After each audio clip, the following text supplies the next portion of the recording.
The legend ends. Someone is speaking on the podium. A lot of spectators have gathered. A red-haired girl sniper picks her victim. Her weapon is well equipped. It has good optics and a silencer. A young man enters the stage. This is Leonard Aaron Vanderstein, United Technocracy of Eurasia, member of the Joint Executive Council. There are drones circling him. The girl sniper saw the target, takes aim, fires a shot. A young man lies on the stage covered in blood. Security is on their way to him. Subject eliminated. The young men rush towards Leonard with horror on their faces. The girl screams for him to hold on. It's very horrible. The young man tells Maria to call an ambulance immediately. He holds Leonardo's hand. Leonard says he is relieved to die in the arms of those he loves. His soul is leaving his body. It seems he won't be able to fulfill their promise and see the world change with them. These crooks, instead of trying to solve the world's problems, simply ripped off those who believed in them. All this time, they have been feeding on the spirit of the people and corrupting the youth. They poured the vitality of the country into wars and conquests. To satisfy their own greed, they did not care for the many orphans that resulted. He grew up in one of those overcrowded shelters, every night cuddling his empty belly and crying among the others until he fell asleep. Lying there, he asked himself why they should serve those who hurt them. Why should they fight for them, work for them, pay them, and thank them? Shouldn't they be the ones helping them? Years went by, he studied hard, worked hard, and learned to lie through his teeth. To defeat the monsters, he became one of them. But instead of feeding on the weak, he vowed to protect them by devouring their predators. His childhood friends Brutus and Maria were the first to follow him. As time went on, others joined them and the number of his followers grew. As his oratorical skills grew, as his status grew, the corrupt invited him into their ranks. They thought he was just like them. By the time they realized the threat he posed, it was too late. The cobwebs were torn and people woke up.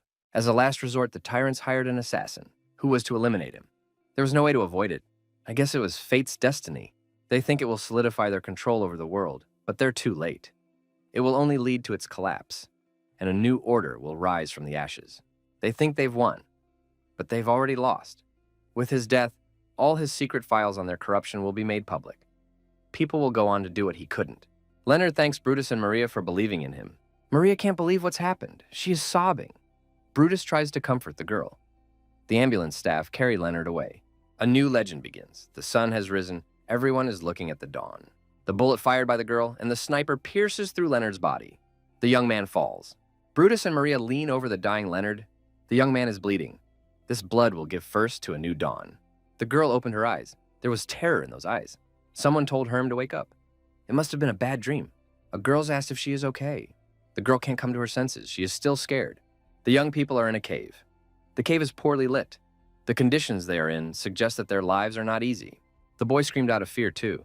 He doesn't understand anything, how he got here. It's a nightmare. At the same second, he received a fist to the head. The blow was very hard. He was frightened into silence. The girl told the young man if he screamed again, she would hit him even harder. He must understand that. The boy told his sister that he would keep quiet. The young man doesn't realize anything. It's not his body. Who is he? Where is he? Why did he call her his sister? So many questions appeared in his mind. A girl asks Herm what's wrong. He scares her. Should she call a healer? Something's starting to clear in the guy's head. Her name is Gorza, and he's her brother, Herm. Are they scarecrows? Goblinoids? Scarecrow, they're the weakest race. Even the goblins command them. They are intelligent, but that means little in this world. The young men are very frightened. They are huddled together, a tribe of Herma, who found themselves in the midst of a war between the Jira goblins and the Kura kobolds. They were enslaved by the Jira and forced to work in the mines. Now tribe members are risking their lives. They work for a pittance in magical caves. These caves are haunted by monsters, magic, ore, and treasure. Created in the Age of the Gods, Herm and his sister, the Reborn, a type of poogle with great magical talent. Despite being respected for their abilities in the past, the Reborn once attempted to use their power to rule over other pugils. Having failed in their coup, they were forbidden to use magic and their skills were lost over time. They are now the lowest of the low, garbage among garbage. Herm realized it was a nightmare. It's all just a nightmare. They can't exist like this. There was complete hopelessness in Herm's eyes. The girl decided she'd better go to a healer. She couldn't do it on her own. The guy woke up and said he was fine. It was disrespectful of them to bother them for such a trivial matter. The girl agreed, but she asked him never to shout like that again. Otherwise, he might give her a seizure. The girl said it was time to get up. They had to go. Herm didn't understand. where they needed to go, and why they had to go. The young man hadn't quite come to his senses yet. Herm said he has been here long enough, but they have very little merit. He was almost dead when that tunnel collapsed. Thanks to V, she had enough credit to save him. The boy understood almost nothing of what his sister had just told him. What kind of merit we're talking about? To keep the Zero-born under control, the wardens use a merit for work system. Even if a Greyborn earns enough merit, he can only buy the worst quality necessities. The young man decided he was wrong. This wasn't a nightmare. He had clearly died and gone to hell. The girl was already standing on the threshold of the cave. She called out to her brother once more. What is he doing? Why isn't he coming? Herm stood with his eyes closed. He was trying to get out of this dream. He thought he was about to open his eyes and it would all disappear. Now, it would all happen. The young man tried to count to 3. The girl called out to him once more. She called her brother by name. The boy opened his eyes. Nothing had changed. This was reality. This was the new reality. All of it. The young man cried. He could not stop. His sister asked why he was crying. What was wrong? What was wrong with him?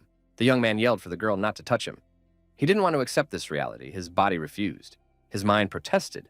How had he gotten here? The girl looked at her brother with consternation. What had happened to him? He's supposed to take care of her, and he's acting like this. The girl turned away sadly. She decided that she had no one to rely on. She would have to do it all by herself. Herm calmed down a little. He apologized to his sister. He was a little tired right now, and that would pass. He would pull himself together. A huge shadow appeared.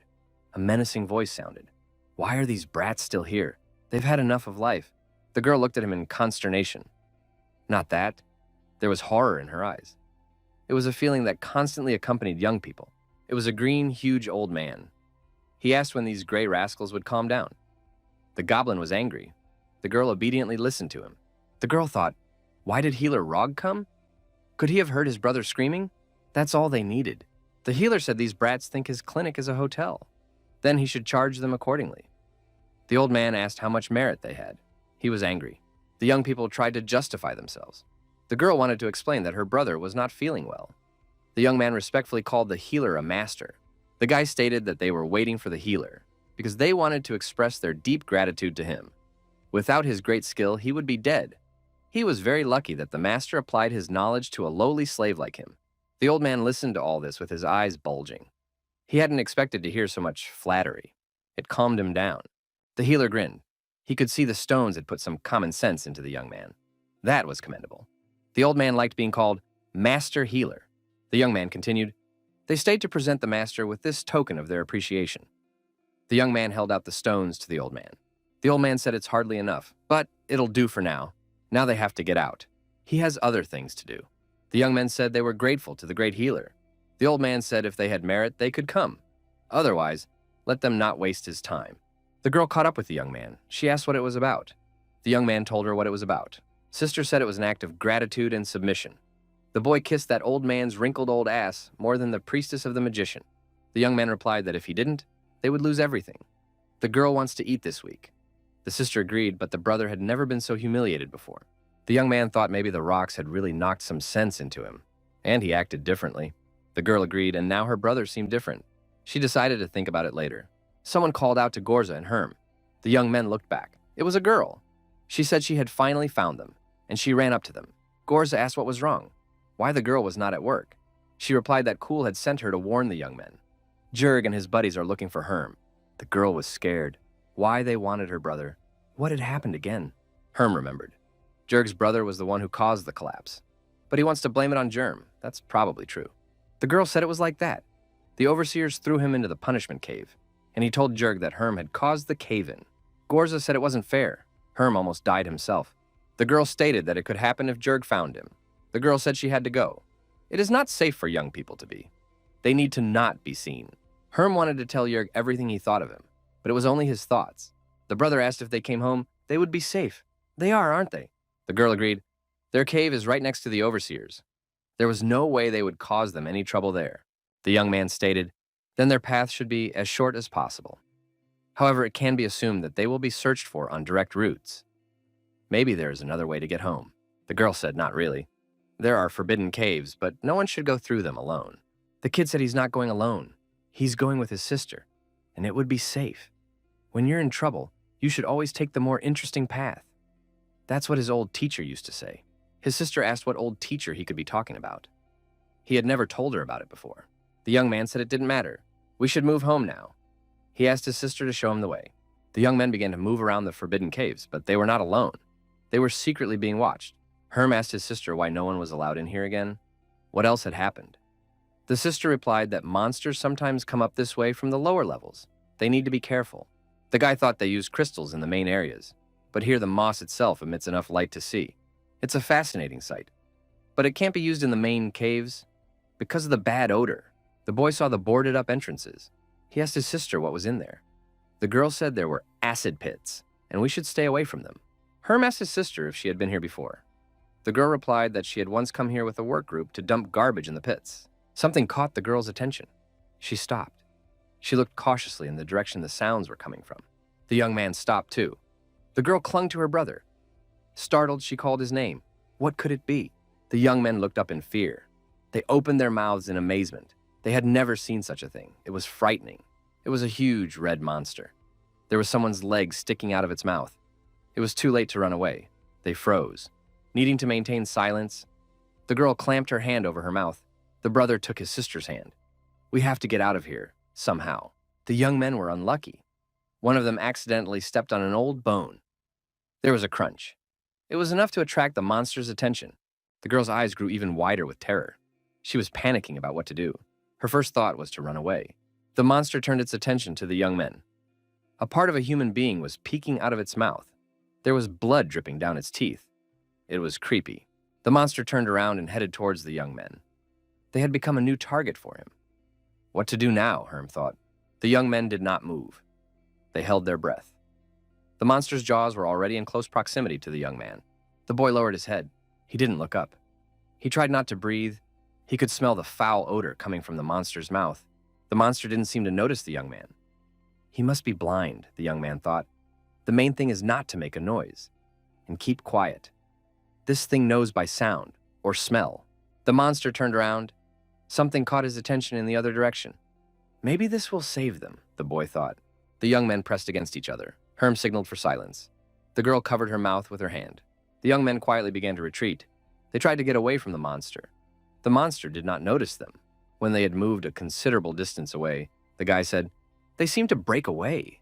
The girl said she thought they were finished. "That's the detour," the young man said. "You could say it was lucky." Borza said she didn't know of any other workarounds. She offered what she knew. The guy thought it was an offshoot of the main tunnel. "We should check it out." The young man heard something. His ear caught a foreign sound. Herm asked his sister if she had heard anything. He couldn't be wrong. The boy stopped and listened. The girl decided that someone was walking towards them. She wanted to warn them that there was a monster. So she ran towards them. The boy yelled for the girl to stop.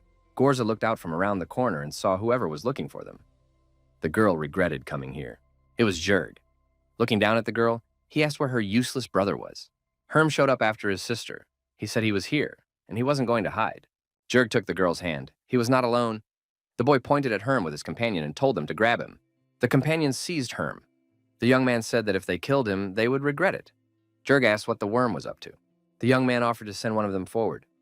Only he must be quiet if he wanted to survive. Jurg told one of the deputies to go ahead and see what was going on, quietly, so as not to attract attention. Herm tried to explain everything. He said that the cave collapsed not because of him. The young man couldn't finish. Jurg punched the young man in the chest with all his might. He was out of breath. His eyes nearly popped out of his head. Jurg told Herm to shut his mouth. No one is asking him. Now his assistant will come running, and the young man will be finished. A guy came running in and said there's a monster centipede. It's gigantic. We have to get out of here right now, before it's too late. The old man who was with Jurg started asking for help, tearing the remaining hair on his head and asking what they should do. The other assistant asked what the boss's plan was. The guy said we should warn everyone about it, so we don't get in trouble. Herm said it's a great way for those who want to lose merit. Jurm wondered what the guy meant by that. Herm explained there was no reason to give someone else their credit. The centipede could be destroyed by them. Last time they had given a lot of credit for such a centipede. The old man remembered that the servants of God had been blessed with nearly 200 merits for their righteous deeds. Herm added that it's a centipede, a walking bag of merit. Why give it to anyone? They can take the sack themselves. You just have to approach the issue in the right way. One of Jurg's aides cried out in fear, "The dead don't need credit, and we have to run away from here." Jurg told the man to shut up. Herm voiced a valid point. I wonder what else he can come up with. Herm stated that the centipede is blind, and it is only oriented by sound. Their weapons are weak. They can't kill her. They won't even be able to hurt her. The young man continued, their plan would be very simple. They would drive the centipede into the acid pits. Borza said the centipede moves much faster than they do, and there's no escaping it. The brother said they wouldn't run away. They'll spread out in equal distances to get her attention. And they'll roll the dice. They'll use sound to send the centipede straight into the acid pits. The old man said the plan's pretty good. Who, interestingly enough, will be the bait. Jerk said Herm will be the bait. That's his plan. Let him do it. This item is non-negotiable. Borza shouted her brother was still recovering from his injury. If something happened, he would definitely not be able to run away. So she agreed to go in her brother's place. The boy said he was fine. He would be the bait. The guy added that he would need help to open the acid pit doors and asked Jerg to help him. Jerg said he'd be happy to help. He's got to be involved in some way too. Herm said, then we can proceed with this plan, and the bag of merit is in their pocket. The sister asked her brother what he was up to. After all, the centipede could destroy him. The young man replied that he had a plan. But if he fails, the girl must be ready to run with all her might. The girl asked how she would know if he failed. Herm replied, in that case, he would start yelling. And that would be the signal for the girl to run away. The centipede monster spit out the bones left from its previous victim. The monster was ready to go in search of a new victim. Herm talked about his plan. When the monster gets close, you have to throw a bone to make the centipede head in the direction of the sound. Sav will go into the tunnel first and get its attention. Sav asked why he was. He is the youngest among all of them, and he doesn't want to be bait. Jerg told Saul to shut up and do as he's told. I mean, he always said he was the fastest runner. Now's his chance to prove it. When Sav throws the bone, he should run to the glowing moss. And don't worry, the centipede is blind, so it won't see him. If it gets close to him, he should stay still and try to hold his breath. Sav said he'd stand there like a stiff and stop breathing. The centipede won't feel him. Herm added that Sav should stand necessarily near the glowing moss so that others could see him. And Jerg should stand near the glowing crystal, which is near the turn. Once he is near it, they will open the door and lure the centipede inside. The young man will run out and close the door. Jerg said it's not a bad plan, and they're going to stick to it, and that no one would fail. Herm reminded Jerg to remember to help him. Otherwise, he can't do it alone. Because the door is heavy, the young men proceeded to execute their plan. Sav cautiously crept toward the centipede. The monster listened and tried to locate a new victim. The centipede heard someone nearby and moved in that direction. Sav turned and ran. His eyes expressed terror. He screamed in fear. All of this was just right. The beast was moving in the right direction. Sav grabbed the bone and thought that the centipede must be blind, just as Herm had promised. The young man had very little time. The guy had a skull in his hand. There was no time to choose anything else. Sav swung around and threw the skull far forward. That's where the centipede should have gone. The monster moved toward the sound. So far, the plan was working perfectly. Sav was on his knees and crying silently. He was very frightened. But the centipede passed by. Jerg listened intently. The centipede was approaching. From the sound of it, it had passed Gorza and was on its way to Hork. Jerg decided to signal Herm. He realized a hand high up. He was visible because he was near the glowing crystal. Jerg was up to something. He thought Herm was waving goodbye to him. Because of him, his brother was whipped. He wouldn't forgive that. Jerg grabbed the bone and thought he felt sorry for Herm's little sister. There was no telling who would take care of her in the future. Suddenly, a bone fell near the young man. There was a sound. The centipede heard it at once. The monster stopped. It changed its trajectory. It didn't go as planned. Jerg yelled for Herm to catch and threw the skull in his direction. A skull fell near Herm. It was a new source from the noise and a new direction. Herm was now in danger. The centipede opened its mouth and moved towards Herm. The young man could have been trapped. Jerg had set him up. Jerg thought, once the two of them are in the cave, he'll slam the door shut. The monster would kill the guy, and the acid vapors would kill the monster. Jerg was pleased with himself. This was his plan, this was revenge, and he hoped it would work out that way. Jerg wondered why the centipede didn't react to the sound, why it stopped near him. The boy was scared. Herm threw a skull at the centipede, hit it in the tooth. The beast was angry. You could tell by the look on its face. Herm yelled for Jerg to run away faster. They would lure her into the cave now. They should be able to do it. The beast went after the young man. There was not a second to lose. The centipede had already opened its horrible mouth. Herm shouted and showed Jurg where to hide. He himself stood near the open door, behind which was the acid. The centipede dashed past the standing Herm. The young man did not move or breathe. He could feel the air currents the monster created as it moved. Centipede disappeared behind the door. Herm immediately slammed the door shut. He did so with lightning speed. After the door slammed shut, the young man immediately bolted it shut, so that it could not be opened from the inside. The guy barely made it. He decided that in his next life, he would think of better plans. The young man breathed a sigh of relief. The young men came running in. Borza saw her brother and said, "Thank God he was all right." Sav asked where Jurg was now. What happened to him? Herm said he was sorry. Germ made a noise, and the centipede chased after him. The two of them ran inside, but the centipede grabbed Jurg. The young man had to lock them in there. The old man said, "May the gods praise the young man's bravery." It's sad. The boss was a good friend. Herm said that he didn't need fame. If the youths tell the others that Jurg killed the monster, he will honor the bravery of the brave young man. The old man, with tears in his eyes, said that Herm was a good guy, and they would not forget what he had done. Herm said that it was time for his sister and him to go on their way. The old man added, "May God's blessing be with them always." Borza asked her brother if it was true that Jurg had decided to sacrifice himself, and what really happened. Herm said that's pretty much what happened. The centipede knew not only by sound, but also by scent. The girl noticed that Jurg got what he deserved. Borza called out to her brother. She guessed what had really happened. The girl looked at her brother with sincere eyes. What's the matter? His sister told him to eat. There was something unusual on the plate. The young man didn't even know what it was called. The boy grimaced. He didn't want to touch it. He wanted to explain to his sister that he wouldn't eat it. The girl said with a smile that it was her brother's favorite dish, and Herm shouldn't refuse. The girl saved the head especially for him.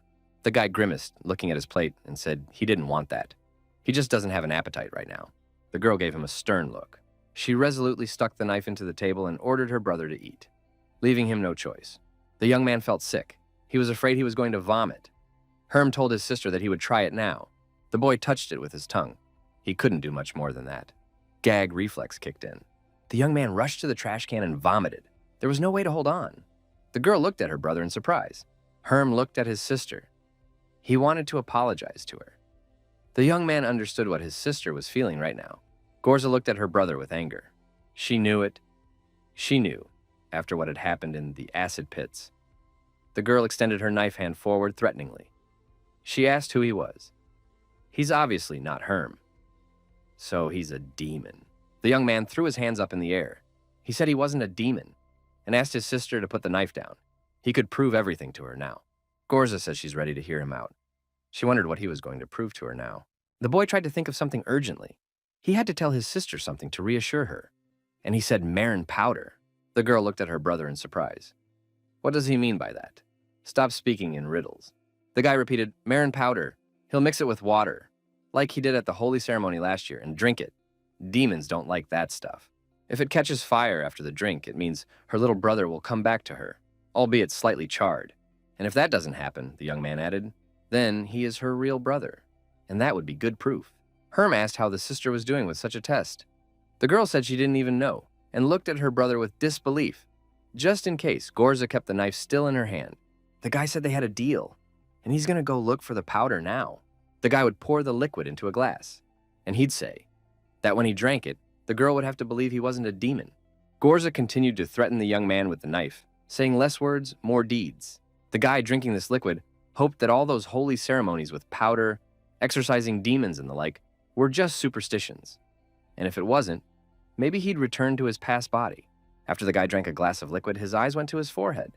He cried out. His face turned gray. The girl looked at her brother in horror. What's happening to him? Maybe it's the demon coming out. The guy took a breath and said it was a big gross. How could he do that? Gorza started slapping the young man on the back and saying that Herm was a fool. He really frightened her, and that he shouldn't do it again. The young man smiled and said the girl called him Herm. So she believes he's not a demon. That reassured him. The girl said he's the real Herm, and she believes him. The young man says he's not really Herm. He's a Tanachi, a dreamer of worlds. With a wink of one eye, the sister said that the young man had chosen the laziest of all the gods. Tanachi. The guy claimed to be a lazy ass himself. That explains it. The girl decided to close the subject. She said that he is her real brother and she believes him. But why is he acting so strange? After his recovery, it's like he's different.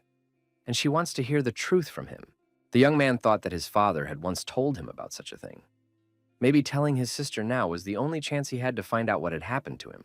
The young man said he has memories from another life, and they are very real. In fact, he never fully understood what had happened. His body sank into the abyss like a raging river, and his soul was carried far away. At some point, he found himself involuntarily reaching for the shining ball of light. After that, he woke up, finished the young man. He had a headache, dizziness, and new memories. That's all he knows, and the boy swore it to his sister. The girl cried out in horror. Doesn't her brother realize what this means? Herm asked if the girl thought he was a god who had been reborn into the body of a mortal. The girl cheerfully declared that she thought so. After all, it had been a long time since they'd shown up, especially not among the Greyborn. Does the young man have any unusual abilities? The girl asked. Maybe he can run faster than an arrow, or pull a team of horses, or leap across a chasm. Gorza looked at her brother carefully. She wanted an answer from him that would satisfy her. The girl asked again if he could confirm any of his superpowers. Herm said sadly that he had none of that, and he's just a regular guy. The girl was not discouraged, she said. Then perhaps he is, a lost soul. She didn't want to be disappointed. Lost souls are beings who have no unusual abilities, but have memories from another life. They don't often make it to fame. Maybe the memories he has are those of legendary artisans or natural leaders. The guy said he might be one of those. Herm apologized to the girl for upsetting her. Gorza said conversely, thanking the gods. They don't need another chosen one. The girl asked that her brother never tell anyone about it. If the others found out that he had, for example, treasure memories, you can imagine what they would do to him. The guy concluded they'd try him first, then kill him, or send for experimentation. The girl screamed for her brother to stop saying such things. If he gets extraordinary powers, he mustn't show them to anyone. The young man told the girl that she need not worry. He won't lose his arms and legs because he doesn't particularly want to. Gorza covered his ears with his hands. He didn't want to hear all that. The girl stated if anyone sees it, she has no idea what to do about it. The young man showed what could happen to him in such a case. The guy has no idea what to do about it either. That was why he hadn't said anything to his sister before. He didn't want her to worry. The girl declared that she understood everything. There was thoughtfulness in her eyes. Every time, life gets more complicated. My sister asked what my brother's memories were. He sounded like a nobleman, if he could tell her anything. The young man said that he wasn't a nobleman. He had memories of a guy from another world. Herm said he was a rebel, someone who tried to change society for the better, and went against the system. Gorza was interested. She asked what had happened to that young man. The girl wanted to hear the rest of the story. Herm said that young man made a mistake. It was a fatal mistake. That young man was murdered by the nobles who opposed him. It was a despicable murder. The girl marveled once again. She was gripped by the story. She was extremely attentive. The sister suddenly shuddered. Her brother wouldn't try to pull the same thing in their world? The young man winked at his sister and said he wasn't an idiot, and he wouldn't make other people's mistakes. The girl looked at her brother in disbelief. Her eyes were surprised, threatened, and pleading. The young man understood everything. The young man said that his sister could tell him nothing. He understood without words. Herm added that he is not a warrior with a sharp sword and shining armor. He has no army, no mages either. So he would not do such things for the time being. The girl asked her brother who the mages were. She had heard the word for the first time. Guy tried to explain to his sister. Magicians are like shamans, only more consistent. They interact less with spirits, but more with magical energy. Gorza was surprised. The young man spoke as if he knew everything about this magic. The girl looked at her brother with delight. The sister was scared again. Her brother doesn't know anything about magic, does he? He doesn't need that kind of knowledge. The boy tried to reassure his sister. She doesn't feel a bit of that magic in him, does she? The girl said she didn't. She sighed in relief. The young man told the girl to stop talking so much about things she didn't know anything about. If the guy was using magic, she would have sensed it long ago. That's why they're kept here. Scarecrows can sense magic because it's in their blood. That's why scarecrows are good for the rest of us. The young man spoke convincingly. The girl did not understand much, but she agreed with her brother. She said that the brother was right. The girl once again turned to her brother. She looked into his eyes. She wanted reassurance. Gorza asked Herm to make her a promise, and it's very serious. The boy wondered what his sister wanted from him this time. After all, he was very frank with her. The sister asked her brother to never change again, and she said, please, it's very important to her. The brother hugged his sister. The girl felt a kindred spirit. It warmed her. The guy made her promise that no matter what happened, he would be her brother forever, and he would protect her. The young man opened his eyes. His head was bandaged. He squinted against the bright light, asked what was going on, and where he was. The young man told him to be quieter and not to make any sudden movements. The bullet pierced his chest, Brutus said. His condition is still assessed as critical. The young man looked at Brutus and called him by name and asked if it was him. Brutus replied, "Who else could it be?" Did the young man have a lapse of memory? The boy rose from the bed and held his head. Was this all really a dream? He was very thoughtful. Maria asked what the young man was dreaming about, why he was worried about his dream. The young man said they wouldn't believe it. He dreamed of some monsters, of another life in which he had become a slave. The guy continued, "In the dream, he wasn't human. That's hard to believe." Brutus said it all sounds like complete nonsense. It must be the effects of the wound. It'll pass. The young man lay down on the bed again and said he knew it. The boy asked to be helped out of bed, and at that moment he looked at his hands. The young man was scared again. His hands were gray in color, just like in the dream. He couldn't understand anything. The young man tried to calm down. "It's just a dream. I need to come to my senses."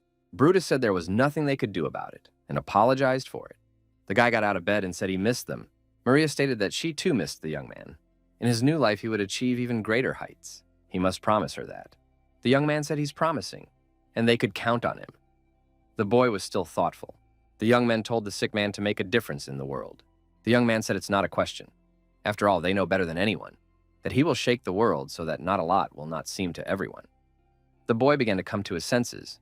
The young people said they would definitely see each other again soon, and they began to disappear in a strange way. Brutus said that he would now keep the young man company and pointed with his finger at the chair on which the young man was sitting, on which sat a young man, the young man from his dream. And this young man was real, unlike the young men who disappeared. The young men looked at each other and silent. It was as if they were studying each other. The guy lifted himself off the bed and asked, "Is he Herm? Couldn't someone else have been left here?" The next instant, the chair was empty. Herm walked over to the headboard of the bed on which the young man lay. Herm said that he had feelings too, after all. The boy was very upset. The young man asked Herm means he hadn't disappeared after all, and maybe it wasn't a dream, or maybe he was dreaming. Herm said his own body is real, and he's real. The young man apologized to Herm and said that this body should be managed by someone else, and now he should get some rest. Herm got nervous and said it was his body, and he didn't want to leave it. The young man says he will take good care of him, and Herm realizes that only he can change his life. Herm said sadly that it was probably true, but it's hard to admit it. The young man told Herm not to be discouraged. He would be remembered for a long time. Herm asked the young man if he could do something for him. Herm asked that he should always be frank with his sister. He doesn't want to see her suffer. Young stated although he never had a sister, he would take care of her as his own. The young man promised to make the world of Herma a better place. It will be the best place for Herm and his sister, and they'll be happy there. Herm smiled and said that in that case he would trust Leonard, and he thanked the young man. The young man also thanked Herm. Dawn. In the east, the sun rises over the mountain peaks. The young people are watching the sunrise. It's reflected in their eyes. It symbolizes the birth of a new world. Herm listens to the young people talking. He does not join them. His sister came over. She said she couldn't believe it. Her brother got up before her in the morning. He cleaned up and made breakfast. The girl asked if, in a previous life, he had been a servant. The young man asked her not to joke around like that. The girl said she wouldn't bother him with it anymore. The young men heard someone calling Herm's name. They looked back. There was surprise in their eyes. They knew him. But why had he come here? It was an old goblin man. He thought the young man was dead. That's news to me. The girl wondered why he thought that. The boy said he hoped it wouldn't happen anytime soon. The girl began to tell old man Coke what had happened to them the day before. The girl told about what had happened to Jurg from the third group. Herm remembered that Cole, the minder. He's a friend of the young men's father. He's been looking after them since their parents died. That was 2 years ago when there was the Heveling attack. It is strange to see the overseer getting along well with the slaves. There are good people in this world too. The old man wondered if Herm had helped defeat the centipede. The young man said he just runs faster than a centipede. Old Cole laughed. "Herm," he said in all his glory, "nobody runs better than that boy." The old man is glad to hear that it wasn't anything serious. Wouldn't want to waste merit to let him idle. There's a lot of work to do today. The old man said there was a job for Gorza at the mushroom farm today. Young men are standing in line for work. Guards with guns guard them. Crystals illuminate the area. A young man says of someone that he has no merit but has a sister. No sooner had the young man told his story to the end than his interlocutor grabbed him by the neck, and then he immediately pressed his head to the ground. The narrator was bleeding. The guy sternly warned that there were to be no girls. They don't do that. They don't sell or buy them. The narrator apologized. The third youth told the man to let him go, If he had injuries, there would be many questions from the overseers. The young men looked at each other. They understood each other without words. The narrator was on his knees, hunched over, coughing up blood. He'd had a good beating. The guy who was hurt by the story about the girls said he'd feed it to the Hevelings next time. The young man apologized. He said that the boss was very reverent towards working girls. The boss's father died early, so his mother started working part-time to support the family. The guy asked what happened to his mother. She died too. The interviewer said yes, she was dead. She had black spots. It could have been cured, but it would have cost a fortune. The boss was trying to scrape together the credit while her mother's clients were leaving her. The young man said angrily that these Greens would never admit to having a little fun with her before she died. The guy concluded that the boss was very serious about this topic, and it's best to remember that for the future. One of the workers said to stop all this. Otherwise, more people will go to Virga. The young man asked if he had explained the rules to them. The young man asked if he had explained the rules. The guy said he told them. They could steal and expect protection, but they can't touch the girls. But they're guys, and that's why they sometimes think with more than just their heads. The boss said they don't need people like that. They can give them to Virga. The young man told the boss not to be so harsh, and he calmed down. No men, no team. They already have fewer men than Virga. The guy told the boss that his favorite bug is back. The young man was surrounded by a group of people. They appraised him with glances. Each of them expressed displeasure and disdain. The guy said this young man had a lot of courage. I don't know why the boss likes him so much. The boss looked at the young man with regret. He felt sorry for him. He was small and seemed defenseless. The young man looked very small compared to his opponents. He seemed to have no strength at all. The three men often humiliated and robbed him. The young man could do nothing against them. The boss had a memory. Once upon a time, 3 hoodlums met a guy walking home with groceries. He was just a kid then. The kid got scared when he saw them. The miscreants, threatening him with weapons, wanted to take away his groceries and leave the young man without food. The young man shrank back in fear. He pressed the food hard against his body and clenched his eyes shut. Tears flowed from his eyes. Suddenly there was a noise. The boy opened one eye. He was curious. The young man opened both eyes and couldn't believe what he was seeing. The young man gave those 3 a good smack and held out his hand to the boy. The boy could not believe his eyes. Danger had been spared. It turns out there is good in the world. There's a saying that no good deed goes unpunished. The day he helped Vate, he realized the meaning. Vate had never looked like a young man. They were brothers, though.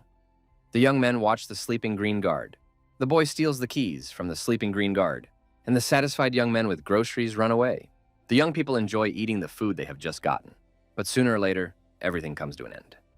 The young men had to fulfill their military service when they went on their annual expedition to the deepest levels to cleanse them of shovelings and other pests. The young man with Vate was in the vanguard, along with Virga and his comrades. The young men fought side by side and showed examples of courage and bravery. The goblins expected them to die in battle, but his boys worked themselves day and night, and they came out of this mess alive. The young men have won. They defeated the monsters and cleared a path for themselves. The young men saw the light at the end of the tunnel, and that gave them hope. They had faith in their eyes. The warriors came out into the open. They saw real vegetation. The sun shone brightly in the sky.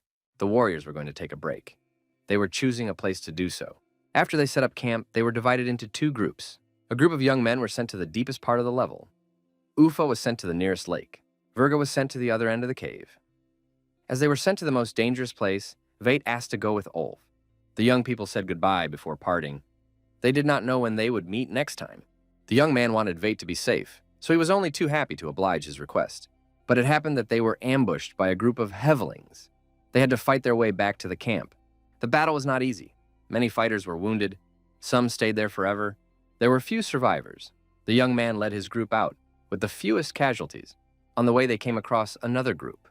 There were many more casualties. The enemy spared no one. The forces were unequal. The warrior's throat was slit. The death was horrible. It was Ulf's group. The whole group was literally chopped to pieces, and there was no sign of Vite. One of the warriors showed me what he found there. It was interesting. In a thicket in the marsh, a trail was visible.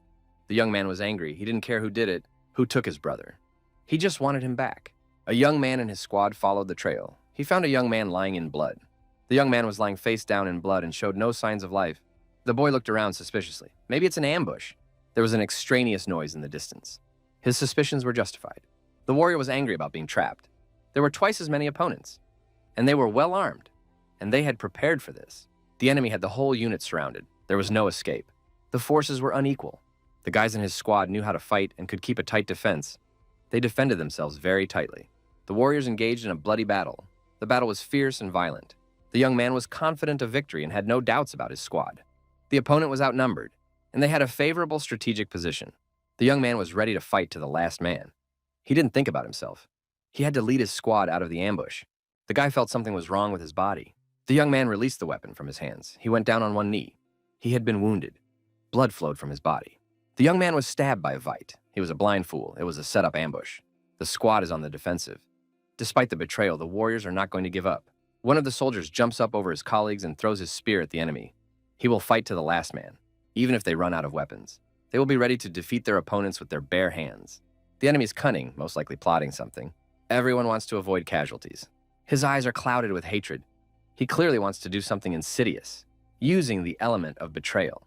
The warrior notices something and shouts to his companions to pay attention too. The young man is on one knee, holding his wounded side. Vate holds a knife to his throat. Vate yells for them to stop resisting if they value the commander's life. Vate holds a knife to the young man's throat. The warriors feel sorry for their commander, and they stop resisting and lower their weapons. The young man asks Vate why he did what he did. Vate tells Rak to forgive him. While he was dragging him around, he realized that his life was going nowhere good, and Virga made him a great offer, one he couldn't refuse. Rak told Vate they were brothers. How could he do that? He'd always taken care of him. Vate said with anger, "Does he really believe this nonsense?" What brothers? A young man sits surrounded by girls. Good food is brought to him. Vate watches his brother from the sidelines. He sits alone. Power, friends, women, it was all readily available to him. Vate, on the other hand, remained only in Cancer's shadow, and then he realized that he possessed a rather valuable thing, one that not everyone had. It was his brother's trust. That's when Vate decided to use that trust. That's when he got the offer, an offer he couldn't refuse. Vate told Rak not to worry. He would be sure to tell his sister how he died saving the expedition from the Havlings.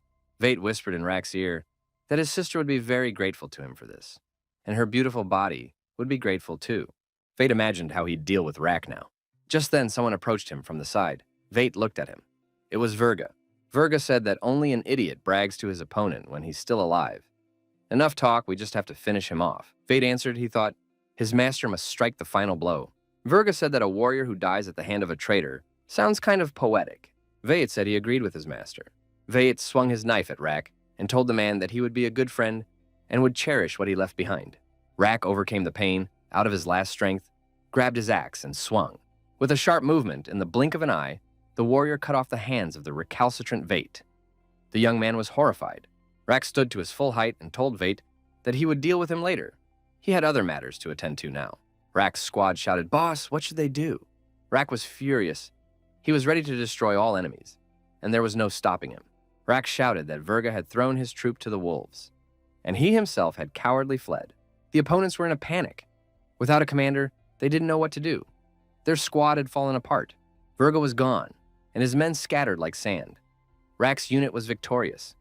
Many warriors were wounded, but they did not falter, and their commander did not let them down. Rak grabbed Vate and put him on his shoulder. The young man's hands were bleeding. Vate begged to be spared. He said he had been forced to do this. He had been threatened. They said if he refused, they would kill absolutely everyone. Ruk stated that Vate would then be better off cutting his throat open. Rak said that he was saying goodbye to Vate and wished him luck in his next life. Vate asked what he meant by that. The young people heard strange sounds. Such sounds are usually made by insects. The sounds were loud. The insects were probably huge too. Vate asked for help. He was telling the young man to spare him. Cancer was cold-blooded and ruthless. He would not forgive betrayal. Rak said that mercy comes at a high cost. That's exactly what Vate taught him. He wouldn't make that mistake again. Cancer was cold-blooded, but at that moment, something in his soul snapped. He would never be the same again.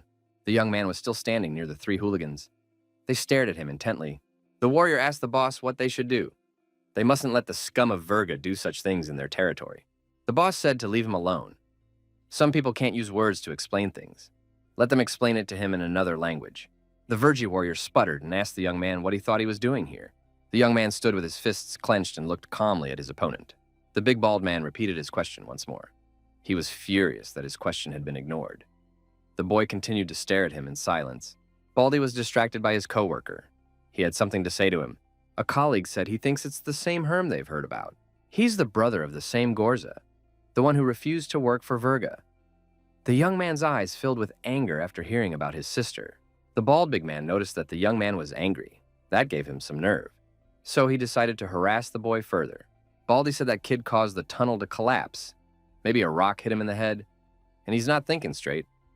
I guess this kid only understands when he gets yelled at. Baldy told Herm to get the hell out of here. He's not going to say it again. Herm replied that it would be if he didn't go anywhere. It's his own business. Baldy said that in that case, he would cut this guy into little pieces. The bald man had no time to finish his sentence. Herm's knife flashed in his hand. Blood spurted immediately. Baldy grabbed his throat. Blood trickled from under his arm and his eyes rolled back. He began to wheeze. Herm said it was not a good idea to expose your throat to the enemy, and suggested that he memorize his words. They might come in handy in his next life. The bald man's companions were terrified. The boy killed him. The boy had killed Varg. It was unbelievable. Baldy was lying on the ground, in a pool of his own blood. Herm looked at the two men and said, "Yes, he killed him." The terrified men said Herm didn't realize what he had done. It wasn't supposed to happen. Herm said he understood perfectly well. He got into Verga's business and killed one of his lieutenants. So he's in the crosshairs now. And now, he said, they must answer his question. These two were very frightened. They were willing to do anything, as long as they didn't get hurt. The young man asked, "Isn't he the only one in the crosshairs?" "Aren't they all in the crosshairs? They're all victims here. They're oppressed, humiliated, forced to fight over territory. But they're one people. They're all Greyborn. Why then are they slaves?" The young man asked the question, but he did not hear the answer. The boy answered himself. They are slaves because of cowards like these two. They suffer every day. Their friends suffer, their loved ones suffer too. Their whole life, an endless cycle of suffering. Herm shouted, "This can't go on any longer. We can't take it anymore." Those who agree with him, let them join him, and they will stand shoulder to shoulder for liberation. Who among them is ready to begin to live, not to exist? Some of the young men thought for a moment. There was some truth in Herm's words. Why hadn't they thought of it before? The boss covered his face with his hands. He had heard the truth. His warrior was also interested in the speech. The young men began to think. Even these two, the bald man's associates, decided that Herm was right, and it's worth listening to him. The old man and some others shouted that the young man was right. Enough of tolerating lawlessness. They have had enough. They don't want to be slaves anymore. The young man yelled to get the hell out of here and threw a rock at Verga's men. He shouted for them to molest someone else and burn in hell and left them alone. One of the two raised his hand with the knife up and yelled for everyone to stop. The guy said they thought if this Herm could handle Varg, they could handle them. They're wrong. Verga's men can't be controlled by anyone. If anyone rises up against them, they'll beat the crap out of them. The warrior said if there were any brave ones among them, let them come to him, and he will see what they are worth. The young man dropped the stone from his hand. He had no desire to continue proving anything. The old man also changed his mind about his rights, and everyone around him began to calm down. The warrior said that's what he thought. All they can do is talk. A bunch of cowards and weaklings, incapable of anything. And he told them to get back to work fast. Herm was left standing alone, clenching his fists. His encouragement was short-lived. Herm stood alone against the two bullies. Everyone else's fervor waned. The boss thought it wouldn't work to turn mice into hulings. So he called the kid an underachiever. These kids think that a few bright words are enough to change the world. The young man offered to help the kid. The boss explained, "You don't have to do that. The kid has to wise up on his own. Otherwise, it won't make sense. Or he'll die, which would probably be quicker." The young man decided to let the boy be mocked some more. And if things got bad for him, they would step in and save him. He said it was a good idea from his boss. The bully with the knife said for Herm to start pleading with him. And if he likes pleading, he'll do it quickly, maybe. The young man thought, so what if they're weak? The villain looked at the young man with wide open eyes. He did not understand why the young man was not afraid of him. Herm turned even more gray with anger. He said that just because they were weak didn't mean they could be mocked and trampled into the dirt. They shouldn't let the arrogant get their hands dirty and profit from their labor. They shouldn't have to put up with their loved ones being bullied. The crowd around them is starting to pay attention to Herm again. Herm continued, "They shouldn't make their lives a nightmare." Herm said to the villain's face, "He refuses to live like this, and he intends to stop it." Herm shouted to the villain that he had almost died once, and then his whole life flashed before his eyes. The young man's eyes burned with hatred. He decided that everyone must realize that this is no way to live, and everyone must change it. The villains asked what Herm had seen. They were curious about it too. The young man said he saw nothing, absolutely nothing. There was only a perishable life in which there was nothing good, and that life was boring and uninteresting. and there was nothing to cling to. In this life, he worked every day and received nothing for his labor. The young man continued, "The life of a slave could not even be called life. It was a living hell. It could only end after death." The guy said he realized after that. If he's already living in hell, what could be worse? What he could lose? What each of them has to lose? They all have the same life. They're all living in hell. They are all weak. They often shake with fear. But if they unite, they can do the impossible. Herm said he was asking his siblings to lend him their power, and in return, he would lend his own. He will be their sword. He will be their shield, and they will regain their dignity. Everyone raised their hands and started chanting and saying the young man's name, Herm. Someone shouted for Herm to be careful. He was in danger. Fury flashed in the young man's eyes. His reaction was lightning fast. The young man was approached by a villain with a knife. The villain's eyes were sly and cunning. He wanted to be sneaky. The young man received a small scratch on his shoulder. It was not dangerous. The villain wanted to strike the young man. Herm dodged him as best he could. The knife glittered in the hand of the enemy. The young man did not stand still. The boy twisted his opponent's arm and stabbed him with his knife. The young man used a clever move. There was nothing the enemy could do. The young man twisted the villain's arm and made him plunge the knife into his chest. Blood splattered in all directions. The villain fell to the ground. His knife was sticking out of his chest. Herm said, "One less. Where are the others?" The boy looked excitedly at his enemies. He was ready for any development of the situation. His nostrils flared. He was not going to calm down. The crowd, energized by Herm's actions and his words, began to beat the second villain with their feet. The young man shouted that Virga was nobody. He and his aides are few in number, and there are a legion of them, and he thanked his brothers for supporting him. Herm urged them to follow him, and he swore on his life that he would drive out the villains once and for all. Applause was heard. Someone clapped at the young man's words. The young man looked in the direction from which the clapping sounded. It was Ruck. The guy said he wanted to talk to Herm face to face. The girl ran without looking back. She wanted to find her brother. Herm held the bandage in his hand. His shoulder was bleeding slightly. The girl ran up to the young man and screamed what he had done. How could he do such a thing? They had an agreement. The young man didn't understand what the girl meant. She told him not to pretend. Everyone around him is talking about it. He condemned them to death by killing Virga's men. The boy rewrapped his wound and told his sister it was necessary. He's in control of his own life, and he'll take care of his sister. The girl asked with horror in her eyes what it was necessary to kill them for, why he needed to do it. The guy told his sister, in order to make friends, he knows what he's doing. The girl questioned what it meant to make friends. How could friendship and these murders be connected? It's absurd. Herm asked his sister to sit down. The boy intended to explain everything to the girl. He had to do it, to avoid misunderstandings in the future. The girl looked sternly at her brother. She had no idea what he could say to her that would make her calm down. The young man said it was her business. She'll listen to him standing up, because he has to explain everything to her anyway. They need allies to survive. There are two strong camps in this part of the mine, Rack and Virga. Rack is stronger. Virga is supported by the overseers. That's why he's in a better position. If one wants to have influence, one should join Virga. But there is one important point. Virga has too many people, and everyone wants power.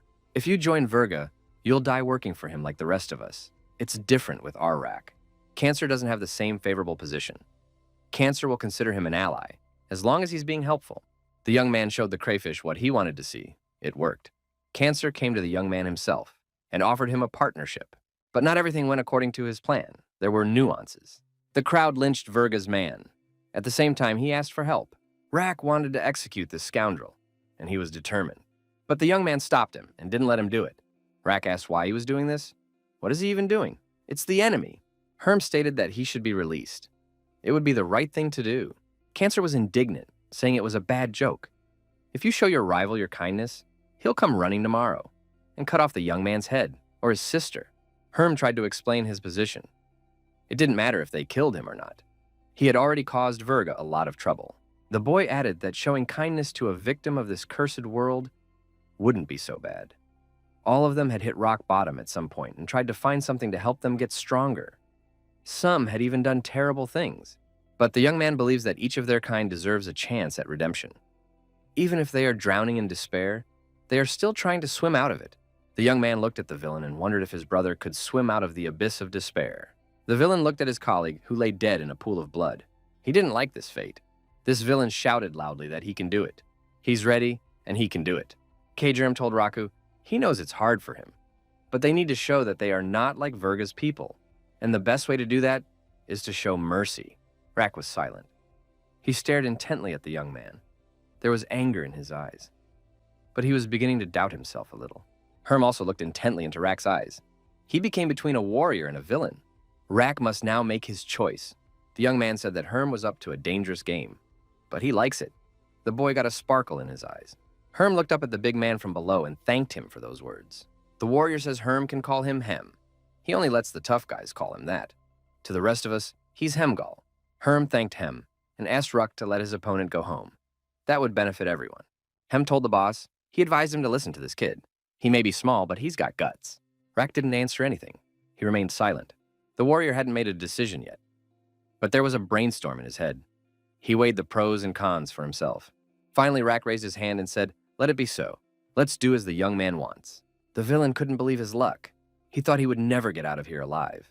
In the next instant, the boy was already running with all his legs to his camp. At the last moment, he stopped. Something flashed through his mind. The villain turned around and said to the young man, "Thank you, brother." After that, the guy ran off without a backward glance in the direction of his house. The deed was done. Herm told Ruck, it didn't turn out so bad. Ruck called the guy crazy. Herm heard someone whispering to the side. They didn't believe the boy would be released. It didn't seem right. I guess everyone here has been living in fear for too long. Maybe something will start to change. The warden appeared. He asked if the two had finished their performance. Hem and Rack tensed. There was nothing good to expect from the wardens. The warden and Herm said hello, like old friends. The warden asked how Herm's sister was doing. The young man said that she was doing well and that they had finished everything here. The warden swung his whip and said that in that case, everyone get to work. There will be no more performances. Everyone has to work their daily quota, or he'll flog them all. Ruck asked if the warden wasn't mad at the young man. Herm said it's a friend of the family. He might get mad if they don't leave here now, and asked Ruck if he had a place to talk. Rack eventually agreed to cooperate with Herm. He would protect them from Virga and help with the creation of their own faction. That was the end of the young man's story. The sister asked, and what Rack would get in return. Herm said he agreed to be his vassal, and their territory would be between Cancer and Virga. The girl concluded meaningfully, her brother was now the boss of the gang. Wasn't that what he wanted? The guy said he needs the power to protect his loved ones. He can't do it on his own, so he needs help. The boy added that he needed his sister's help too, and she should agree with him. The girl asked, looking intently into the young man's eyes, "Is her brother still a part of him?" The boy nodded affirmatively and said that he loved his sister very much and often reminds him of her. The girl asked what his name was.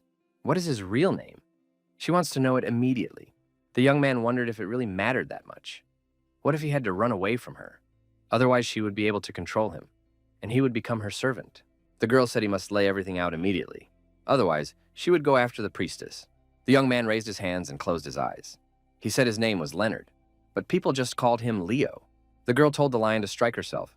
Her posture was commanding and did not imply refusal. The boy tensed, clenched his fist, looked fearfully at his sister. The next moment, the young man said he would not do it, and showed his sister his tongue. The girl smiled, a blush appearing on her cheeks. She said, "All right then." The fat man kept running back to his camp. He did so without looking back. He was still scared. The phrase Herm had said flashed through his mind. Would he be able to swim, brother? The guy kept remembering that phrase all the way through, and kept thinking about something. He had thoughts of something good in his mind. Children are near their parents. Then some villain showed up. A mother clutches her children fearfully to her. This villain turned out to be Virga's man. He was insatiable. This man, Virgie, said this guy has to go with him, and that's out of the question.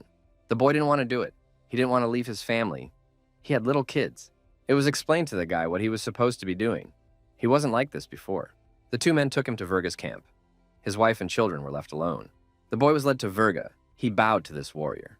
Virga looked down at the young man from above. The boss explained what his men were to do, and what would be the young man's responsibility.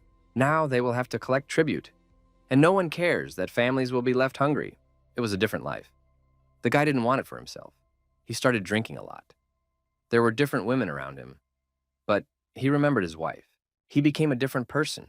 He started hurting the weak and took from them what was rightfully theirs. Various women began to appear around him frequently. He began to forget his wife and children. His family became destitute. It was very hard for them. The head of the family left them. This guy started to like this life, and he couldn't imagine another one for himself. But it wasn't the right life. Then Herm came along. Everything in his life changed. Maybe he had a chance.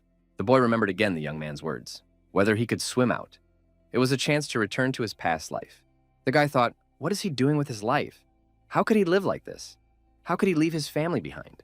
The guy remembered his wife and his kids, and he cried out that he could fix everything. He could escape from here, and they could start a new life. The boy ran and thought of only one thing. Cold sweat covered his face. How could he live like this? He can swim out, he mentally answered Herm that he could swim out. Improvised market. A woman with a child walks around looking for food. The goblin is calling for someone. The woman has no choice. She has a baby to feed. The goblin watches the old women laugh. They are discussing something. Gorza yells to her brother that she's not done yet. He yells that she's been packing all morning. So he speeds things up a bit. The girl screamed that she needed to save money, because some people don't want to spend their merit. The guy said he was saving them for a wooden door for their cave. The girl declares that they don't need that door. They live next to the guards, and no one will dare to bother them, especially since the young man is now being paid tribute. Doesn't he collect it like everyone else? The young man said it doesn't work that way. Cancer gave him control of this territory for a reason. It was because he wasn't getting anything out of it himself. He was just getting rid of unprofitable territory. The sister asked why he agreed to do it. What good would it do? It's just more trouble. The guy said great things are born in a humble abode. She would wait a little while and see everything. Someone called out to the young man. He told his sister it was Volker, his assistant, and asked him what happened. Volker said that Rack had just gotten the message. They just announced a new expedition to the lower level of the caves. Volker added that the expedition will start in 2 weeks. The brother and sister looked among themselves, warriors amicably practicing the elements of hand-to-hand combat with combat weapons in hand. The young man says his soldiers are ready for inspection. The young men salute their commander. Herm thanks Volker for a job well done. He wants to see what the warriors have learned during their training. 2 soldiers are standing in formation and talking to each other, leaning on their weapons like a cane. They do not pay attention to the fact that the commander is in front of them. Herm walks up to these young men and kicks the weapon out with his foot. The young men did not expect this. The warrior didn't hold on, lost his balance, and fell face down. Herm said it was a weapon, not a cane, and it must be used for its intended purpose. When they stand in formation, they must stand at attention, eyes forward and silent. Herm told Volker that each of the offenders must do 40 push-ups on the ground, and we need to follow up on that. The rest of you, you can start the practice fights. The soldiers lined up against each other for practice fights. There was strict discipline in this unit, and the soldiers underwent serious drill and combat training. Herm thought as he tried to teach the warriors tactics and the basics of combat. They had learned something. The young man realized that, after all, they were only a handful of miners. That was why the goblins had defeated them so easily. The expedition leader was injured, so the departure time was changed. There was additional time for training, but it was still not enough. The soldier told the commander that he had never held a weapon in his hands. But he's seen guards fighting Hevlings. Perhaps we should train the soldiers to use long-range weapons. The young man thought it would be a good idea. But where to get wood that would make a decent bow? That is problematic in these parts. The rich and goblins hold all the quality materials for making weapons. Volker told the young man not to talk loudly about such things. There are a lot of ears around. It's dangerous. Herm replied that he understood everything. It's just that the situation is very dire. In fact, he wouldn't mind a rifle. Volker advised using slingshots and spears to achieve their goals. This could be an alternative. Herm said the stones are pretty fragile and will just shatter against the shells of the Hevlings. Scarecrows aren't allowed to have too many spears. You could try clay bottles instead of stones. Volker doesn't get it. What clay bottles have to do with it? Herm replied that many different things could be poured into the bottle. A potion of paralysis, sleeping powder. Bottles can be filled with anything, even oil, and then set enemies on fire. Herm added that none of this was free, but there was no money left. He spent it all on wooden breastplates and helmets. Volker replied to the commander that the guys appreciated all of this. Now they're not empty-handed. And a protected head. Herm said it would be better if there was enough money for everything. Then his squad would be adequately staffed. The young man thought it would be a good idea to mine the metal. It could be used to make slingshots. That would be wonderful. Volker asked if lead would be good for this case. Herm said that would be fine. Lead could penetrate a bronze helmet. The young man added that they had no ore, and there is no one to smelt it. Volker said he has a friend, and he's worth talking to. Maybe he could help. Herm was very interested in this information. Volker added that this guy's an exile. His father saved this guy a long time ago. This guy can help, but it won't be for free. This young man is a specialist, and he won't charge much for the job. He can be trusted. Herm perked up immediately. He said that was a different conversation, and ordered Volker to lead him to the young man. Volker faltered. This guy turns down absolutely everyone. The exceptions are Volker's family and a few others. If you bring Herm to the guy, there's trouble. The young man thought that that fellow's pride prevented him from looking others in the eye after the banishment. Volker apologized to Herm for not being able to fully help. Herm said Volker should go to the guy himself, because those shells could change the outcome of the battle. Volker, he promised he'd make it happen, and he said yes, sir. Herm was approached by two disobedient soldiers and told that they had done 40 push-ups each. The young man said he had important tasks for these two. Do they know where the acid pits are, near the forbidden caves? The soldiers tensed up, but said they knew the place. Apparently, they had been there before. Herm said to take a few more boys and a rope with them. They were in for an exciting journey. Herm showed the young men a fearsome beast, a huge centipede. Volker and the others were very frightened. They were afraid of monsters. Why would the commander want to do that? Herm came closer to the centipede and asked why they were afraid of her. The young men continued to shiver. Cold sweat dripped down their throats. Why isn't their commander afraid of her? When the monster was brought in on a cart, the soldiers asked where to leave it. The commander told them to unload the cart next to the wall. That's where the centipede would belong. Volker asked what that thing was. Herm said it was an old friend they could still use. Volker brought the young man what he asked for. Herm said it was perfect. Just the right weight and shape. They were slingshots. Volker replied that the craftsman was proud of his work. Herm noticed that the craftsman had even left his mark. He asked his assistant for a slingshot to test them. The young man placed lead projectiles in the throwing weapon. The boy spun the slingshot properly and took aim. He wanted to test the new weapon in action. The centipede in the corner awaited its fate. Its dead grin continued to frighten everyone. They found a good use for it. The young man spun the slingshot properly and released it. The projectile flew into the target. The piece of lead went right through the centipede's shell, punching it right through. Volker asked what the commander thought about it. Herm said more testing should be done, and everyone should go through this training. Herm said to have Volker distribute the shells to the personnel. Everyone will participate in the test. Whoever's shell goes in deepest gets 10 merits. Volker asked if he could enter the competition. He was once the best slinger in his neighborhood. Merit wouldn't hurt him either. Herm replied, then Volker should show all the soldiers how it's done, and let them follow his example. The young man thought that even the children of scarecrows could use a slingshot to get their food. That would be their advantage. Volker didn't do well. He was upset. Herm calmed him down. He said he'd get it right next time.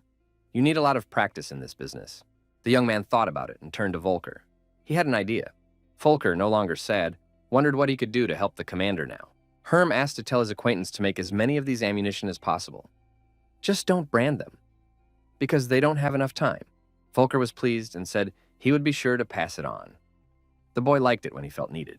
Gorza, looking at Volker, said, looks like someone had a great day today.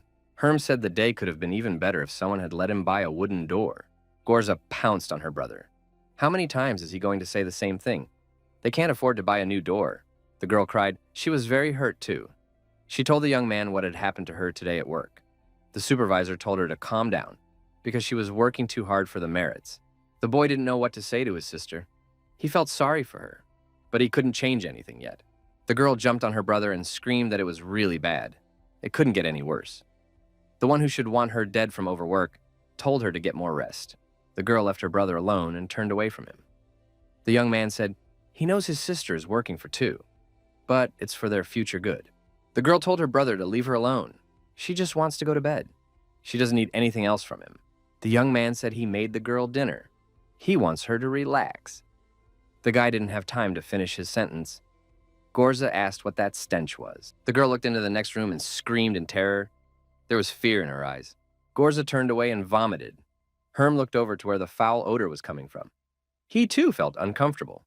The boy saw that on the table was the head of the guy from Verga's squad that he and Rack had let go. The boy said that they would have to buy a door after all. A man plays good music on his flute. The boy looks at him with wide open eyes. There's hot, delicious food on the table. The aroma of it is maddening. The baby is drooling. He's very hungry. The baby wants to eat it all. A woman, the child's mother, says her son is very hungry. The man who played the flute says, what has this child done to deserve food? Let him go and find his own sustenance. The man yells for the boy to know his place and look for food elsewhere. When he was a kid, he thought life was pain. His stepfather was a gang boss in their neighborhood. Formerly, a nobleman. Now, just a beggar.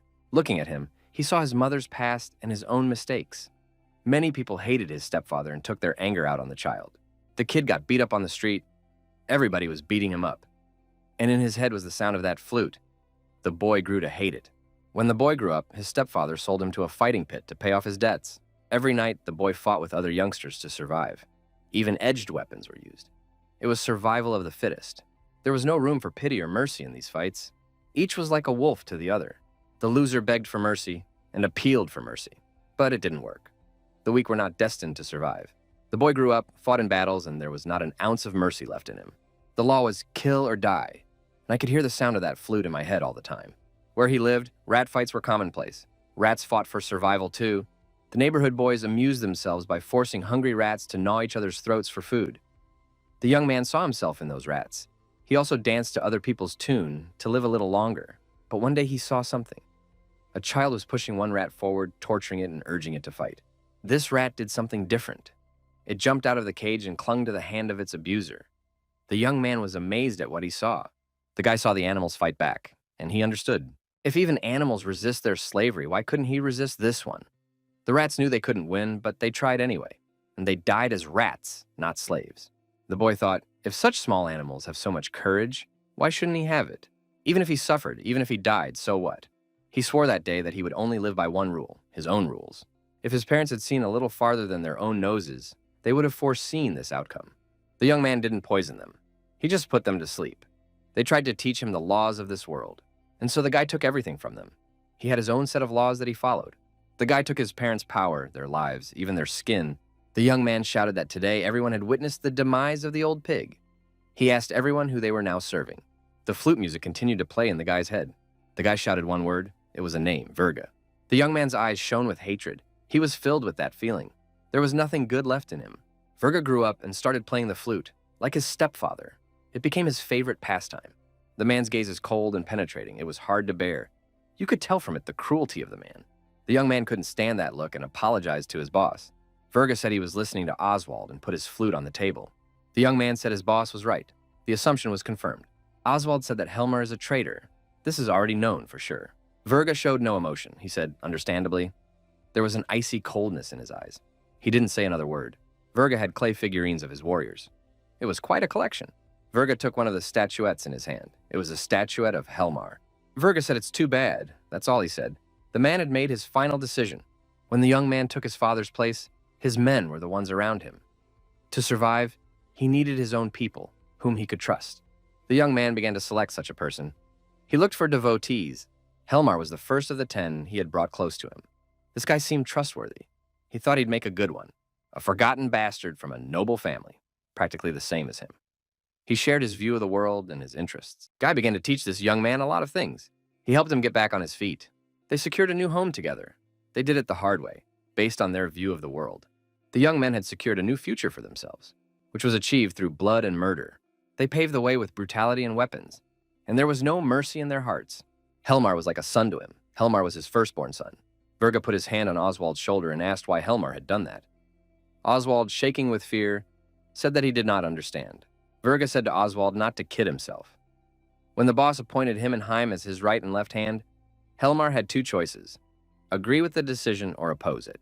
And it was only natural. When he picked it up, he made it clear that the world was far from being a rosy and welcoming place. He wanted to convey to everyone that if they wanted to do great things, they should not rely on laws and morals. Only God should be above them. Virga concluded that what you sow is what you reap.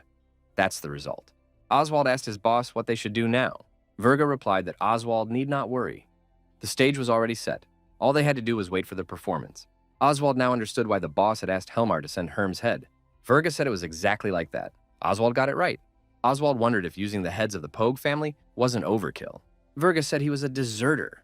That's the way it should be, since the Pogs are not shy about committing crimes if it suits them. But sooner or later, there's a price to pay. He thought he could get rid of his past. He never ordered women to be killed or raped. They did it of their own free will. But when the time of reckoning came, they began to accuse him of all their sins. Oswald noticed that the boss never stopped them. Virga said, of course he didn't stop it. If he watched everyone, they would never have grown into such a large organization. Though dishonest people can sometimes be useful too. Oswald asked what about his children. Virga replied that they were already dead, but their short lives had value. While Helmar dealt with them, Bolo managed to rescue Pog's wife and daughter. Virga made sure they were in a safe place. That's all he could do. Oswald should tell Helmar to channel all his strength and crush Herm's forces. That boy has amassed quite an army. Time to see how strong it is. Verga played the flute. He wished Herm wouldn't disappoint him. If it was really him. A young man stands in front of a large gate leading to a cave. He hesitates to enter. In front of the entrance to the tent, there are guards armed with spears. They are wearing protective uniforms. The young man says that Cancer's men are blocking the other route. So the enemies have no choice but to go through the cave of the corpse eaters. And that's where they'll be waiting for them. So the boy asks Volker what the status of the barriers is. Volker replied, "If everything goes smoothly, it will be ready in the morning. Everyone is working hard." Herm said it had to go smoothly. Otherwise, Helmar's army would turn them into a collection of corpses. Volker said he understood. Volker added that he's a little worried. People are scared. The enemy outnumbers them. And most of their people are holding guns for the first time in their lives. Herm asked what else Volker wanted to add to it. Since ancient times, warlords have offered prayers to the gods before battle. It seems to be the same thing everywhere, even if it's nonsense and superstition. A young man came to the cave. He asked if anyone was there. 2 green men approached him. He said he was expecting them. He wanted to meet the priestess Kataga. The man said that all those who wished to see the priestess must undergo a purification rite, and told him where the young man should go. The boy proceeded to the next cave. There was an old woman there. The woman said she is here to serve. The waters of Marin purify the soul. It must be drunk twice. The boy thought that with Marin water it would be the same as last time. So he asked where he could get it. The woman said it was a gift from God. You have to fill a vessel with water that drips from the stones. The woman said the boy was impatient. The young man said he has a battle to fight, and he doesn't want it to start without him. The woman replied that most men try to avoid battles. The boy said that he was not one of the majority. The woman asked why this fight was so important to him. The young man replied that she would not understand. The woman said she would understand better than anyone else, because it is in the temple of Zaya, the goddess of war. The young man said this battle will determine his future. If he holds on to win, he can try to make a difference in the world. And if he gambles, he and his men will be killed. The young man drew water and asked if the amount was enough. The woman said he could drink. The guy took a drink and shriveled up. It tasted really nasty. The woman asked what exactly is the young man fighting for, if he is trying to make a difference in the world. The guy, pouring water into a glass, said he was fighting for justice. The woman said, the young man doesn't understand anything. Such things do not belong to the world. Peace itself is neutral. Justice for one is injustice for another. A solid circle that cannot end in any way but with blood. The young man remarked that this was strange reasoning for someone who served the god of war. Isn't her god bloodthirsty? The woman said that Zia only wants to bring the best into this world. Conflicts breed strong people. The boy said that the dead will not become strong. The woman replied that it was only for the winners. The guy asked if he said Zaya was insane. Would the woman take offense? The woman laughed in response. All gods are mad, she said. If they weren't, what would their world be like now? The young man asked what choice he had then. To run away, to exist as a worm. The woman said that the young man's heart is filled with rage. Because of this, he does not see the real enemy. The gods will never oppose him, for he is doing their will. The boy finished the water and turned the glass upside down. He made it clear that he wasn't going to drink anymore. The young man asked the Katagi priestess who he should fight. The woman replied that he wasn't that stupid. The woman laughed. She had an answer ready for the young man. The young man said that the woman had pretty good teeth, especially for an old woman servant. The woman replied that she was not a god. The boy said he doesn't care if she is a man or a god. He is ready to crush anyone in his path. The world that is made of blood, even after the changes, will be a world of blood and violence. What is the young man ready to choose? To resist the mad gods or to accept their will? The guy asked if she really thought he was a pawn in someone else's game. The woman asked the young man if he could prove otherwise. Herm said he'd had enough of this talk about faith. He'd had enough of it at the orphanage. The woman asked the departing young man if he wanted Zaya's blessing for his army. The young man replied that her god should decide whom to bless. He still had a war to win. The aide asked Herm how it went. He replied that the god of war had said they should get together. The boy decided to think of something to say to his warriors. A young man stands in front of his army. He has something to say to them. Just then, someone announced that a priestess had arrived. The woman asked the commander if she could bless his army before the battle. The young man was surprised, but said he didn't mind. The priestess was wearing a mask. The woman addressed the warriors and called them the bravest. The goddess of war, Zia, sent her here with a blessing. She would give them strength so that once and for all, they could crush their enemies. The goddess has given their warlord a new name, a name worthy of the great warrior he deserves. The priestess continued, "From now on, Herm will be called as Lion the Liberator." The guy was stunned. That name kept running through his head. The woman asked where Leo would come from. He's had enough of hiding in the shadows. He must show the gods what he can do. The warriors in the cave are at rest preparing their food. Someone wearing a hood is among them. Young men with injuries enter the cave. They have something to say. The young man said, "There you are." A guy leading a wounded warrior. His head is bandaged. The bandage is bloody. The young man asked what happened to the guy, how it all happened. The guy replied that he shouldn't pay attention to it. Delk slipped and hit his head. The boss said he was clear. He asked me to keep an eye on this guy. The young man told the man to be careful. Helmar was in a bad mood right now. The boy thanked him and said he would try not to slip. Helmar asked if Heim had come to see the show. Heim asked if he thought he was being overly harsh on people. Helmar replied that it was only discipline, nothing more. The young man asked if he was being ignored too because of discipline. Helmar tried to explain something vaguely. It didn't work. He couldn't find the words. Heim said he didn't ask to be Virga's successor and asked what he should do now. Helmar shouted that the man could safely refuse and nothing would be done to him for it. Heim was afraid Virga wouldn't let it go that easily. Heim asked what Helmar would do in his place. Helmar remained silent. He knew the answer. Heim said exactly, and don't make a big deal out of it. Heim said he didn't want to lose him. Helmar asked if he was suggesting that he disobey Virga's orders and not attack Herm. Heim shouted, "Stop acting like an idiot. They both know what he's talking about. Virga knows everything." Helmar replied, "Of course he knows everything. Why else would he have sent him here? All of Virga's orders are aimed at spreading him at his feet. If they win, their fighters will be scarred, and they won't be able to stand up to Virga. And if they lose, there will be none left." Heim said that Helmar should go to Virga and beg his forgiveness and swear allegiance to him. Helmar put his hand on Heim's head and said that one leader leads to success, and two, to tragedy, announced to have everyone ready. Helmar said no matter what Heim and Virga thought, the scouts followed all of Herm's actions. Before noon, he would be defeated. Heim uttered one word. He said lion. Helmar asked him again what it was. Heim said his spies had learned that Herm now called himself Lion. A priestess from the Temple of Zaya blessed him last night and called him Lion the Liberator. Helmar laughed. "That's some cheesy stuff. A lion liberator? Funny." Helmar said that Heim should warn his scouts to be careful. There might be other surprises waiting for them. Helmar added, "May he be blessed by 100 gods." He doesn't care. Helmar is certain that his victory is inevitable. Heim asked if Helmar believed he would become one of the enlightened ones. Helmar interjected in response as to why Heim still refused to accept it. Helmar the Enlightened is a myth, a hero of fairy tales. Does he really believe that once upon a time there was a goblin capable of subjugating 100 clans and creating one great one? A goblin capable of conquering everyone in the great forests. Helmar said that nothing is impossible for the chosen of the gods. Heim asked then why he had left nothing behind. If he was so great and united everyone, why was there no trace of his greatness left? Helmar replied, he thought Heim knew his history. The children poisoned their father and then started fighting amongst themselves and destroyed everything their father had built. There was no one to preserve the legacy. The goblins know nothing but war. That's why they need a new enlightened one to restore the old order. Heim asked, and that person would be Helmar?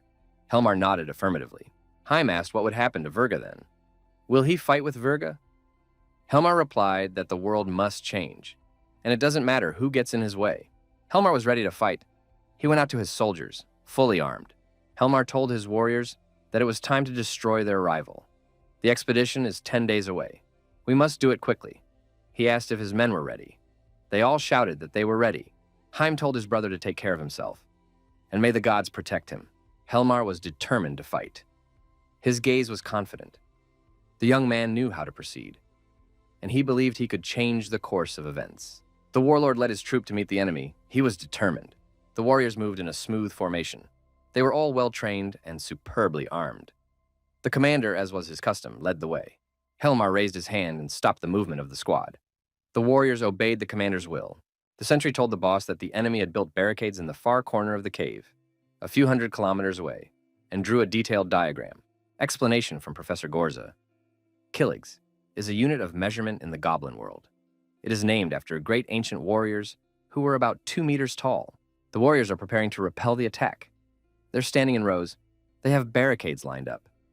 How many are there? Helmar questioned. Intelligence reported about 20. Helmar determined it had to be at least 30. We should listen to the other scouts. Helmar noticed that this part of the cave was completely blocked off, with only a bunch of old men and children in the houses around the edges. Let them hide there like rats. The commander said that's great. They just need witnesses to tell the others what's going to happen today. Someone shouted to the boss to look behind him. Helmar looked back. The scout was standing beside him.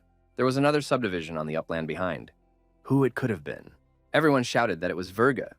Virga and his troop, fully armed and alert, watched from the high ground. One of the warriors asked why he was here. It was explained to him that he was here to make sure they would definitely win. The deputy asked Helmar, "Why not have Herm join?" The commander said it's a great idea. We need to find another 300 skilled fighters. It'll be a fair fight. The warriors eyed Virga's squad warily. They began to suspect something. Helmar asked what was wrong with their faces. Virga had come to see them win. Did they really think they could lose to a few dirty diggers? The soldiers smiled. It was the commander's phrase that gave them hope. They said they believed in their victory. The soldiers raised their weapons up and gave a friendly shout. They believed in their victory. Helmar said that was better, and called on everyone to show Virga what they were worth. The warlord was ready to tear his enemies apart. Volker told the commander that the enemy had stopped advancing. Herm said he could see everything. Then it's time to start negotiating. Volker asked if the commander would really go there. Herm replied, why not? After all, it is a tradition. Volker stated that this is a waste of time. The enemy can launch an attack at any moment. Herm said if Volker ever wants to be a leader, he needs to remember one thing. Warriors are won and lost long before they start. One should always keep that in mind. Through negotiation, you can increase the chance of success. Volker asked in what way. Herm said he would provoke the enemy. The opponents were approaching each other. The distance between them was shrinking. The warriors were unarmed. 28. Helmar asked if you were Herm. He expected to see someone more impressive in front of him, not a short man. Herm said he would prefer to be called Lev. And who was in front of him? Helmar was surprised that Herm didn't recognize him. He turns out to be even more stupid than he thought. The warrior said his name was Helmar, and he would be his undoing. Herm asked if Virga thought that one squad of Helmars would be enough. He suggested that Helmar go back and tell his master to send Oswald, Ludger, and Heimo in addition. Herm turned around and walked away saying that he didn't even feel bad about wasting time on Helmar. Helmar clenched his fists in anger. No one had ever spoken to him like that before. The warrior was extremely angry. He was ready to tear the little boy apart with his bare hands. Helmar called Herm a foul worm and wanted to punch him. But something stopped the warrior. He just laughed and did nothing. Herm stopped and looked back. He was surprised by his opponent's reaction. The guy asked, wondering if he'd said something funny, something that would make Helmar laugh. Helmar says that Herm is trying to fool him with his childish tricks. When he crushes his pathetic rats, he calls warriors. He will ask his new slaves to tell him why their warlord decided to do this. Helmar continued, afterward he would have them write a song for future generations so that posterity would know that once upon a time there lived a small, feeble-minded worm that he had crushed. At that moment, Helmar saw something. It startled him terribly. Fear appeared in his eyes. Opposite him stood Herm, a short young man. Zia, the goddess of war, towered over him. Her mask glowed. Helmar was really scared. He didn't know what he should do next. The warrior stood at a complete loss. Herm left and told Helmar to pray to his god for forgiveness, because he wouldn't get forgiveness from Herm. Helmar, sad and pensive, returned to his squad. The aide asked the boss how things were going. Helmar wondered what it could be, what he saw. Then the warrior decided he was just imagining it all. Helmar announced that he would reward anyone who brought him the head of this short man. Helmar commanded, attack! Herm silently watched the events unfold. He realized that a clash was inevitable. The warriors prepared their weapons for battle. The sharpened blades glittered. To repel the attack, spears were pointed in the direction of the enemy. Everyone was extremely attentive. The distance between the rivals was shrinking. Herm's squad held the defense, positioned behind the barricade. Helmar's warriors were on the attack. Helmar commanded, let's go. The first one to break through the barrier will receive 20 merits from him. Helmar's shield was hit by a projectile from a sling. It was quite unexpected. The warrior wondered what it was. He clearly hadn't expected it. The projectiles from the slingshot continued to fly, striking his opponent. Helmar had not expected such a thing from his enemy. The warrior cried out in desperation. He had to do something. His squad was taking casualties. The balance of power on the battlefield immediately shifted against him. Herm towered over his squad. He stood on a barrel and silently watched the situation unfold. Helmar realized he had to act. He must lead the attack. His warriors would support their commander. Helmar shouted for everyone to follow him immediately. The warriors thought the enemy only had slingshots. There's no need to slow down. Helmar ran ahead of everyone. He shouted that the enemy must be destroyed. The deputy told Herm they seemed to have pissed them off. Herm continued standing on the barrel to observe the events. The young man got off the barrel and said, "Okay." The commander told Volker to tell the slingers to fall back when they ran out of ammunition. The buccaneers should defend the barrier as long as they can. The guy said it was time to start the next phase. He had a multi-pronged operation prepared. Helmar thought with anger, did the enemy really think some ironclads would stop them? Helmar shouted to his squad to spare their enemies. They didn't want prisoners. That's all Helmar's warriors needed. Their blood was pumping through their veins. They were not going to spare anyone. Wielding axes, Helmar's squad began to tear down the barricade. The wood cracked and splintered into small splinters. The rivals could look each other in the eye. The German warriors, protected by their wooden armor, began to scatter in fear. The opponent yelled for them to come back. Because it's time for his dinner. Something caught the warrior's attention. He looked closely. He had a piece of rope in his hand smeared with something. The warrior wondered what it could be. Herm was standing in front of him with a lit torch. He wasn't going anywhere. The aide told Helmar that Verga was watching them, and they must not retreat. Verga and his troops stood a little farther away.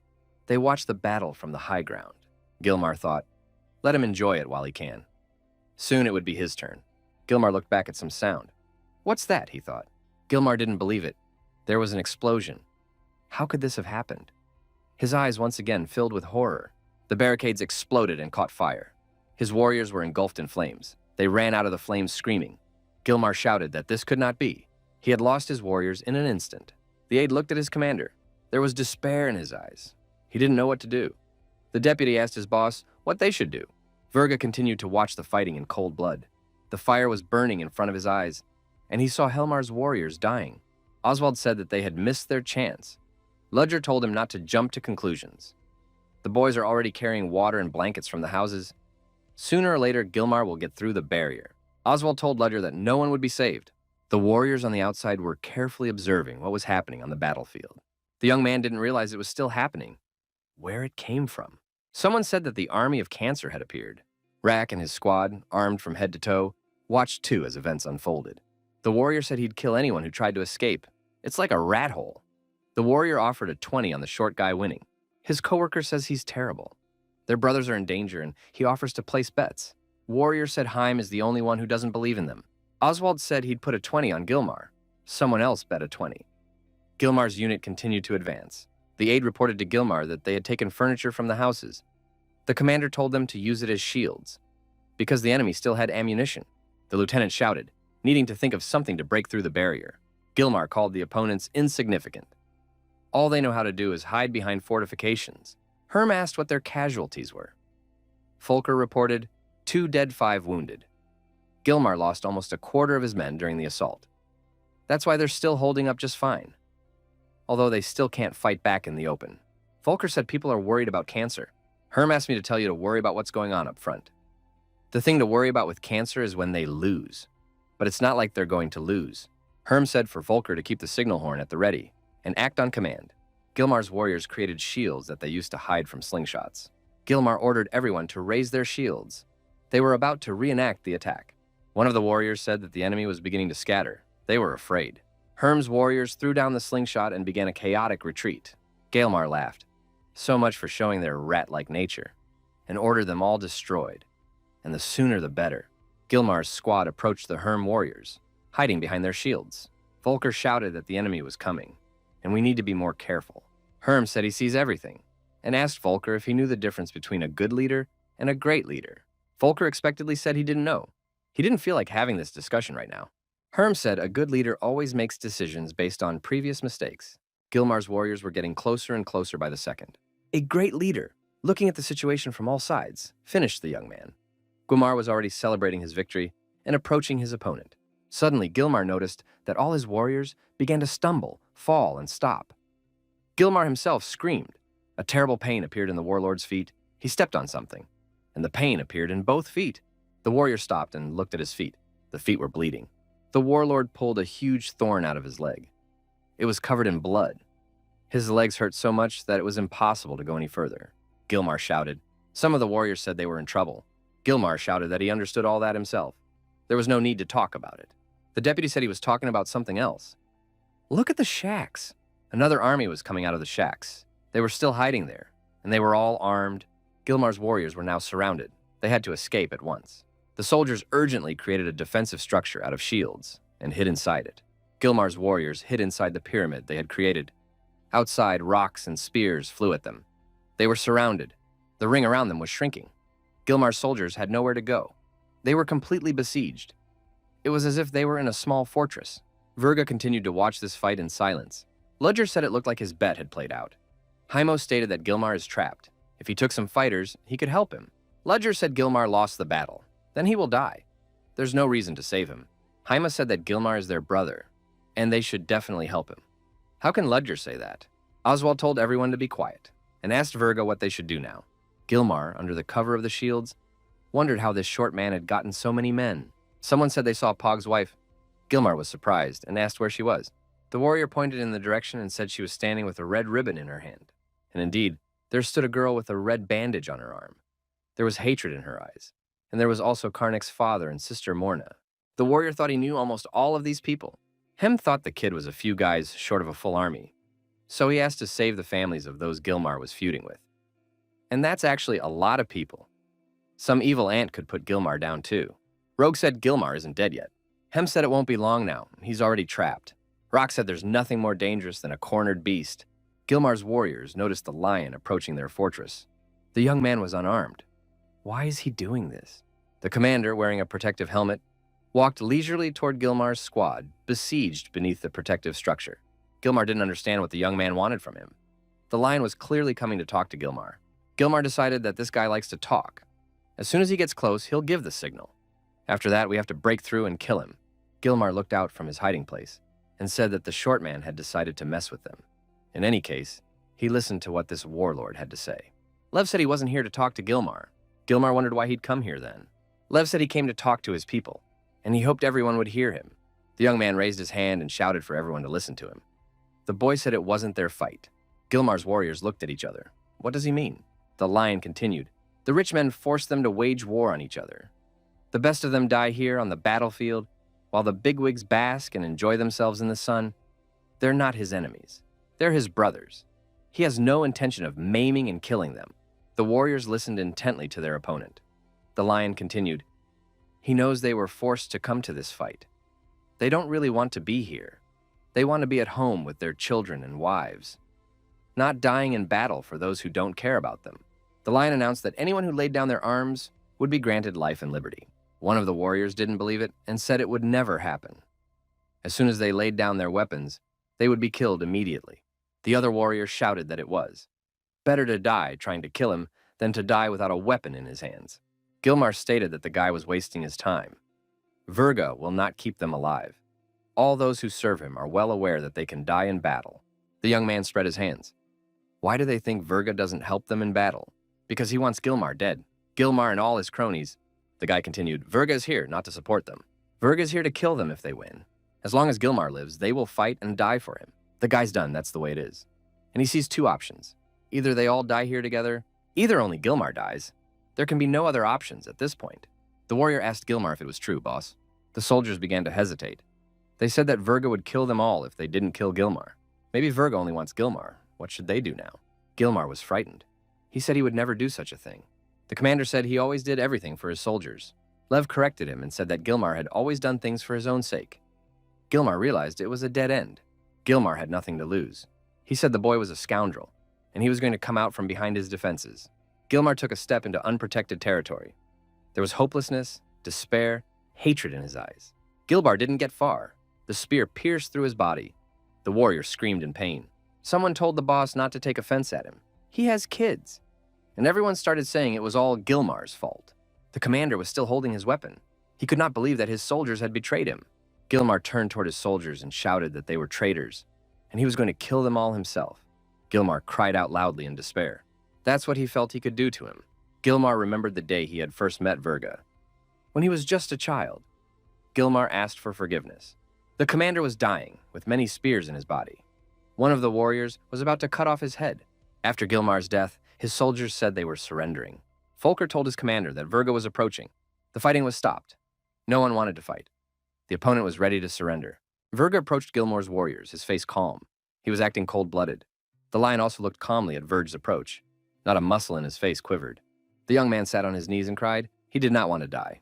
The young man held his sword forward and said he would gut everyone, and he'd start with him. Virga told him to stop. The boy had hatred on his face. The young man shouted that this guy was a scoundrel. It was because of him that everything happened. Virga pointed his finger in the other direction and wanted to explain what he meant. The young man looked in that direction with surprise. He had not expected this. Standing near the lion were Rack and his soldiers. They were determined. This was the young commander's support. The lion had won this battle unconditionally. The young man felt victorious. Cancer gave him his support. Virg made it clear that further action was pointless. We should leave it as it is. Virga turned around and gestured for his warriors to leave. Nothing more would happen today. The lion looked silently at the departing Virg. He knew it would end this way. The young man spread his hands. He had nothing more to say either. Volker said, "Why isn't the commander having fun? I mean, they won." Lev replied that it was only a small skirmish. The war was yet to come, and they wouldn't get off that easy next time. Volker stated that he believes in the best. After all, they won today, and this victory is worth something. Lev said we could give everyone a drink. The soldiers deserved it. Volker said he would be happy to fulfill that. The lion has been told that they are in trouble. Cancer's men are taking all the loot, and the families want to kill the prisoners. The young man went to the prisoners. He was not to allow lynching, and he didn't want to give the prey to the men of the crayfish. The lion shouted furiously for them to stop everything. This is not the way to do things. The warrior tells the runt to back off. They're just cleaning up after him. The lion said it was his leftovers, and the warrior can take his buddies and go, and wait for him to make a deal with Rack. The warrior told Vic to explain to the insolent man who was in charge. He went on about his business. Vic walked up to Leo and asked him if he happened to have a couple of merits, and told the young man to empty his pockets. Vic threatened him with a knife. The lion said that this warrior was not behaving properly. The lion lowered his spear and said he shouldn't do that. Vic headed toward the lion, pulling out his spear on the way, and said the guy asked for it. Vic didn't have time to speak and do what he intended. He received a powerful blow to the jaw. The lion was silently watching what was happening. The warriors standing nearby were also surprised. Knocked out Vic Hem. He shouted angrily, "What's going on here?" The guy was obviously angry. The warriors who had just collected the booty were very frightened. They tried to justify themselves to Ham. Hem was furious. He attacked the soldier and told him to be quiet. Now he's going to be on desk duty for a week, and cleaning out the fighters' holes. The soldier was very frightened and was not going to cross the commander. He was no longer happy that he had started to do so. Hem asked, or maybe they wanted to patrol the caves where centipedes prowl. The warriors cried out in fright that they didn't want that, and they will not do it again. Hem asked then why they were still here. He told them to take their friend Vic and get out of here, and that he should never see them here again. The soldiers were leaving, and Hem kept yelling at them in their wake. Hem apologized to Lion. He said there are still some dumb soldiers out there. The lion thanked the warrior for his help and said that he would never forget it. Hem said he wasn't grateful. He wouldn't want to have to explain to their relatives later what had gotten them killed. The lion explained that he didn't intend to kill them. He just wanted to teach them a little lesson. In any case, he was grateful. Hem added that after what the young man had done to Gilmar, he was surprised those boys had the courage to stand up to the lion. Life teaches them nothing.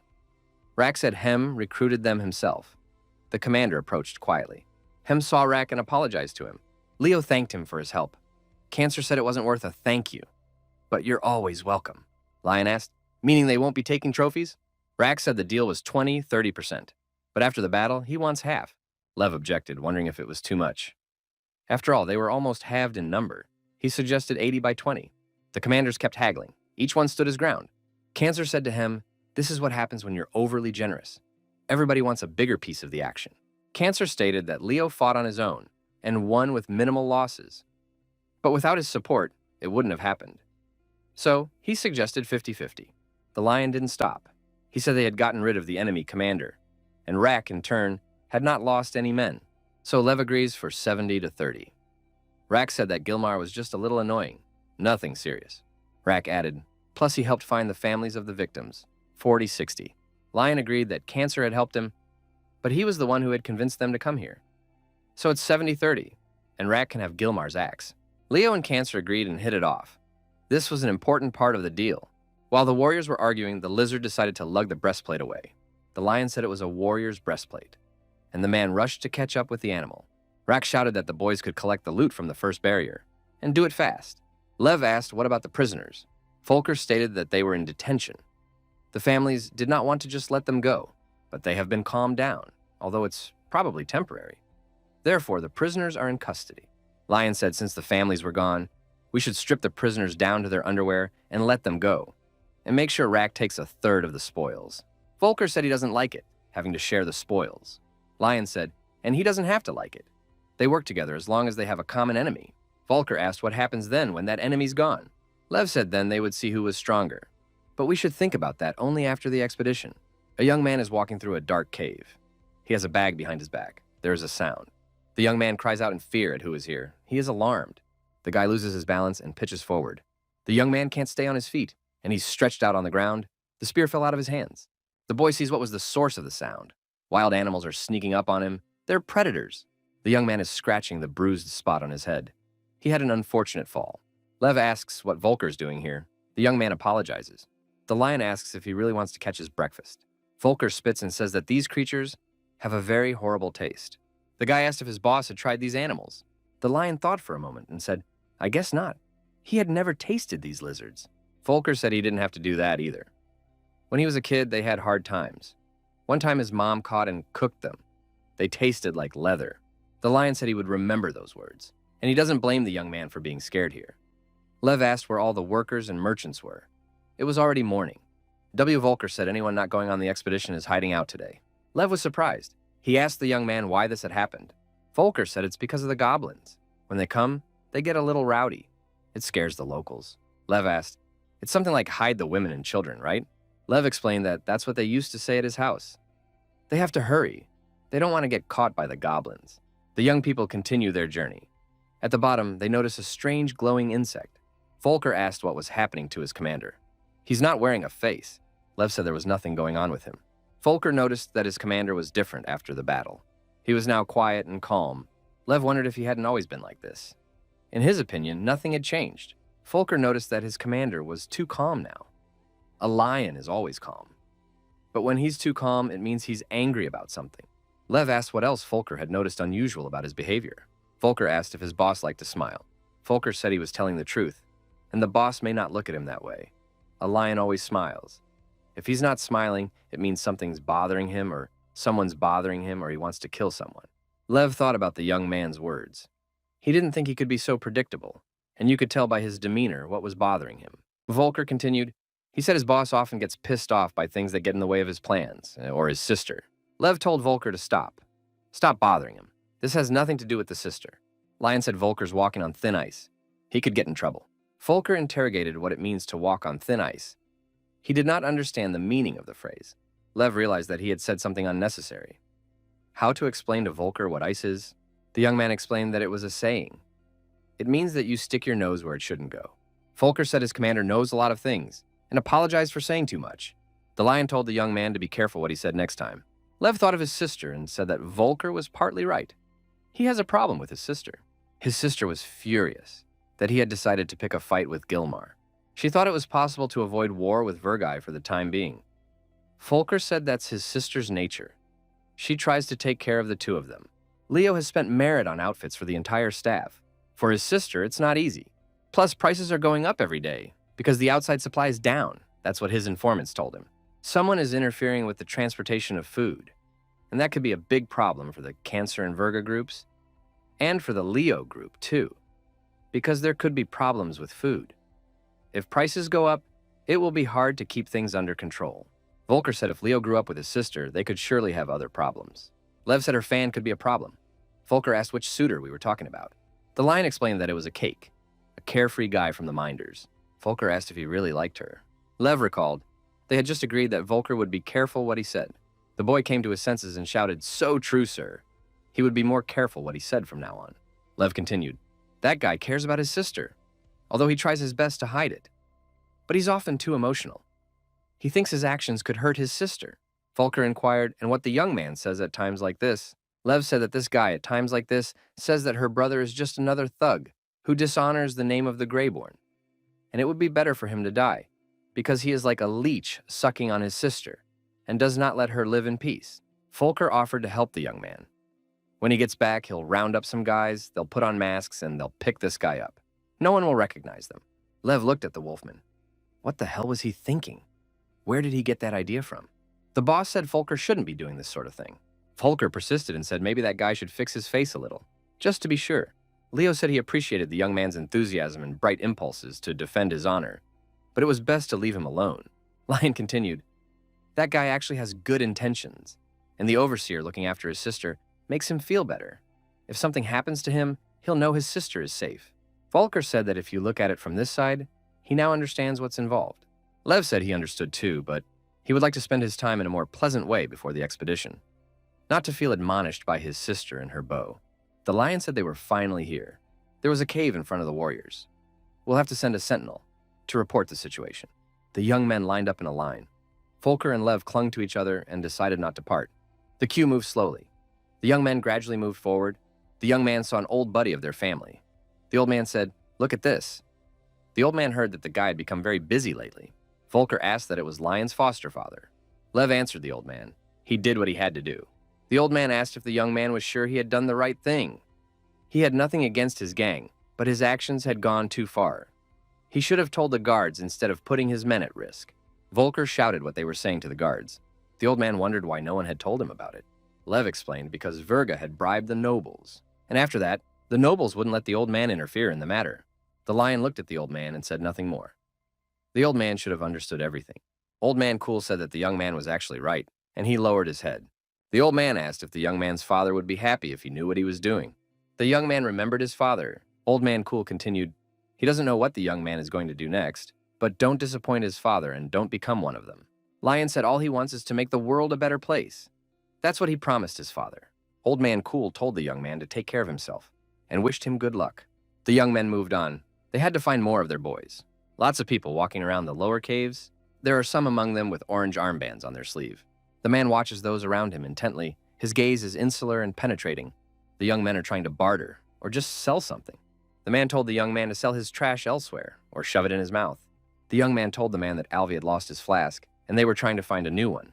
And don't mess up their deal. The man responded by saying that you have to be smart. This flask is made of barasa. It has a thin and soft rind that will rot in a couple or 3 days. He should find something better, like an opasa flask. The man said that he had such a flask with him for 2 expeditions, and it looks as good as new. The guy looked at these young men and said they wouldn't last a week. The man agreed but said it wasn't thirst that would kill them. The interlocutor motioned for the young man to look at the others. The young men gathered in bunches. Everyone from Lion's squad stuck together. Guy asked if anyone had seen Lion or Volker. He was told they'd be late, because Lev lives far away, near the overseer's house. One of the guys came up and told Molg they were in trouble. Virga's men want to start a scuffle with Rack's men. That could end badly. Molg asked if it was that serious. The boy replied that it was serious. After all, most of Cancer's people have not yet come up. And those who are here, they are in the minority. Molg said everyone here is following him. Rack supports them, so they'll support him. The young man asked what about the lion? They were going to meet him. Molg said nothing in reply. The men hid in the shelter behind a rock and watched. They watched to see how events would unfold. The servants carried the chair on which the goblin was seated. Volker told Lion that this goblin fox had 3 heads. Lev stated that Volker really needs to pay more attention to his surroundings. Volker asked what the boss meant. These are neutral lands. None of the other teams can hurt them. Lev suggested that Volker should tell that to those who have been after them for a long time. Volker tensed and looked around. Could they really be being tailed? He hadn't noticed anything. Lev slapped Volker on the back and told him to keep his head down. If the pursuers find out they've discovered them, they'll attack right away. They've been following them since they came through the gate. Volker asked why they didn't attack right away. Lev suggested that the pursuers had a plan. Either the pursuers are waiting for them to be where they need to be, or they're going right into their hands. Volker replied that it all sounded kind of fishy. Lev asked what they should do now. Volker wondered why his boss was asking him that. Lion should be the one making the decision. Lion said Volker was his right-hand man. His job not only to follow orders, but to think through the situation himself. Lion had to be sure that when he wasn't around, their boys would be in good hands. Lev said to let Volker order what they should do in such a situation. The young man began to panic. How could he give orders? He had never given an order. It's not in his purview, especially since the boss is around. Lion said 4 behind them. 3 on the right, 3 more on the left. Those are the ones he saw. They're using basic tracking tactics. True, there could be a lot more up ahead. Volker panicked even more. Why are there so many of them? Lev told Volker to keep calm, breathe deeply and think that this was just a practice assignment. Volker followed his boss's advice. He started taking deep breaths in and out. and repeating calm, just calm. The boy began to listen. He held his breath. The young man suggested that the boss follow him. He had a plan. The young men began to make their way forward through the crowd. They tried to stay close to each other. Volker stepped closer to the goblin, who was moving around in a chair. The young men tried to hide between the porters, who were hauling large crates. Volker asked if Lion could see the pursuers. The boss said it looked like they had fallen behind. They didn't risk attacking them. After all, the boys had mingled with the goblin caravan. Lion thanked Volker for a great job. Volker asked if they were heading in the right direction. Lion replied that when they got closer to the assembly point, they could run to it faster in case of an emergency. Wolfie announces that they are almost there. He could already see the rock near which they had agreed to meet. Lev asked where everyone was. He does not see anyone. There was no one near the stone. Volker tensed, stopped. He told his boss to look over there. The young men were surrounded by armed robbers with guns in their hands. They wore masks on their faces so that no one would recognize them. There was a guy standing on the dais with a sword in his hand. He said that if these two were looking for their friends, they were not here, and there's no need to expect help from them. He and Lion had one more unresolved issue. The young man looked at his opponent intently. The brigands began to approach the young men. The ring was shrinking. The boys stood back to back with weapons in their hands. They were ready to fight back. Volker shouted where the others were, where their companions had gone. Why there was no one near the stone? Lev said it didn't matter now. Lev reminded Volker how they had practiced. They should have each other's backs and everything will be fine. The leader of these thugs, standing on the dais, said that these two should be destroyed.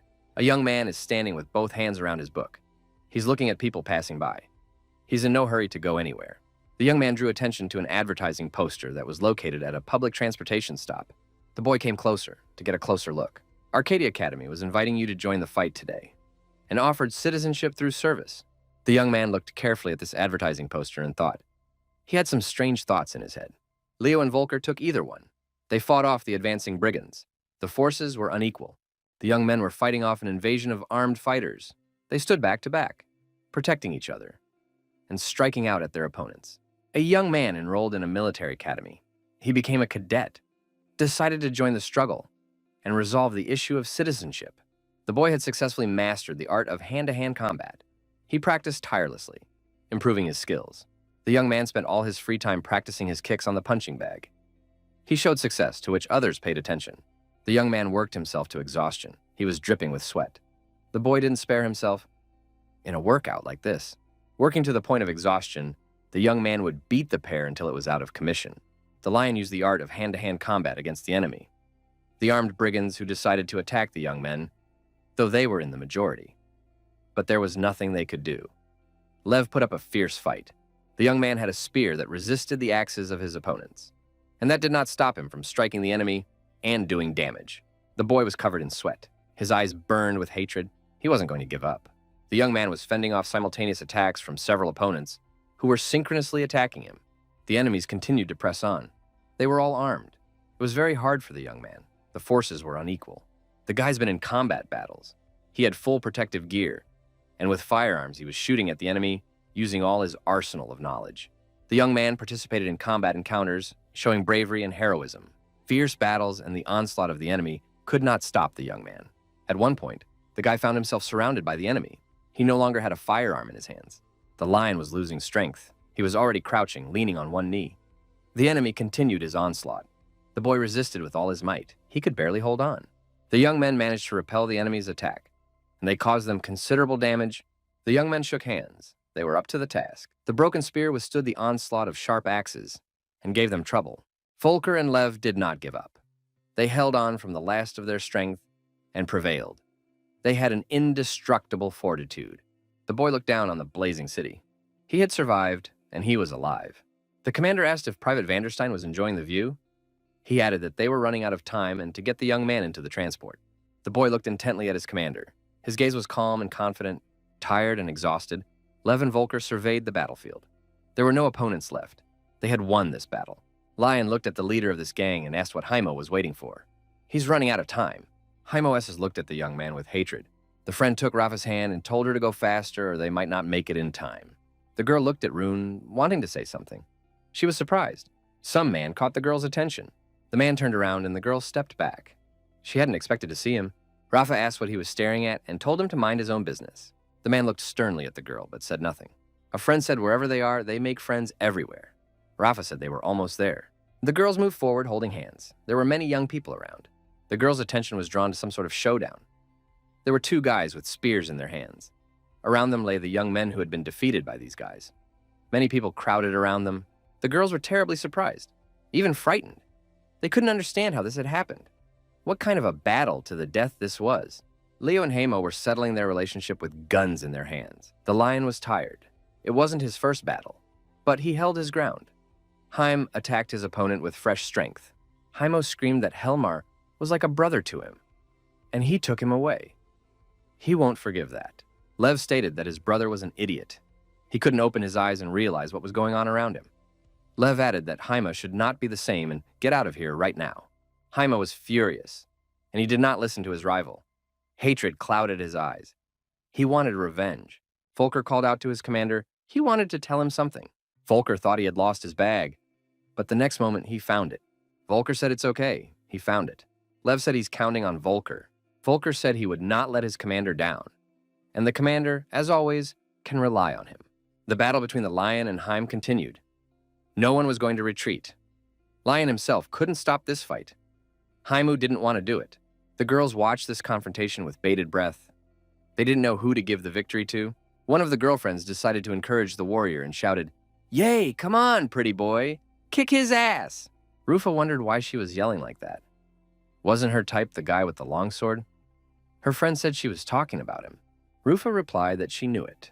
Her friend's enthusiasm was misplaced. The girl said to the man as if this mercenary understood something. The man replied that he understood more than the harem guards. One of the girls got angry and said menacingly to the man, "Does he really have enough to live for?" Rufa told Runa to be quiet. Why does the man think the guy with the spear will win? He's a pathetic miner who barely has enough merit to buy new clothes. The man said these girls judge people by their coins, like a book by its cover.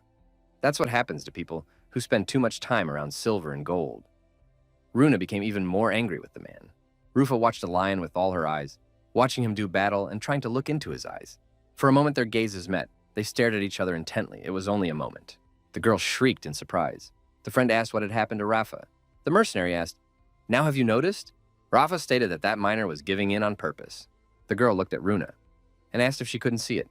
Runa said she didn't see it. The young men continued to fight. The fight was intense. Heim was unable to defeat his opponent. The lion stared intently into Heim's eyes. He was trying to reason with his rival, to stop fighting. At some point, Lev ducked, made a distracting maneuver, and knocked his opponent to the ground. He fell to the ground with a scream. The guy flipped over his head. He dropped his weapon, cried out, and remained lying on the ground. The girl cried out in surprise. The mercenary said it was an unequal battle. The spearman spent the whole fight studying his opponent and his movements, and the one with the sword just kept attacking him. Heimo raised himself to one knee.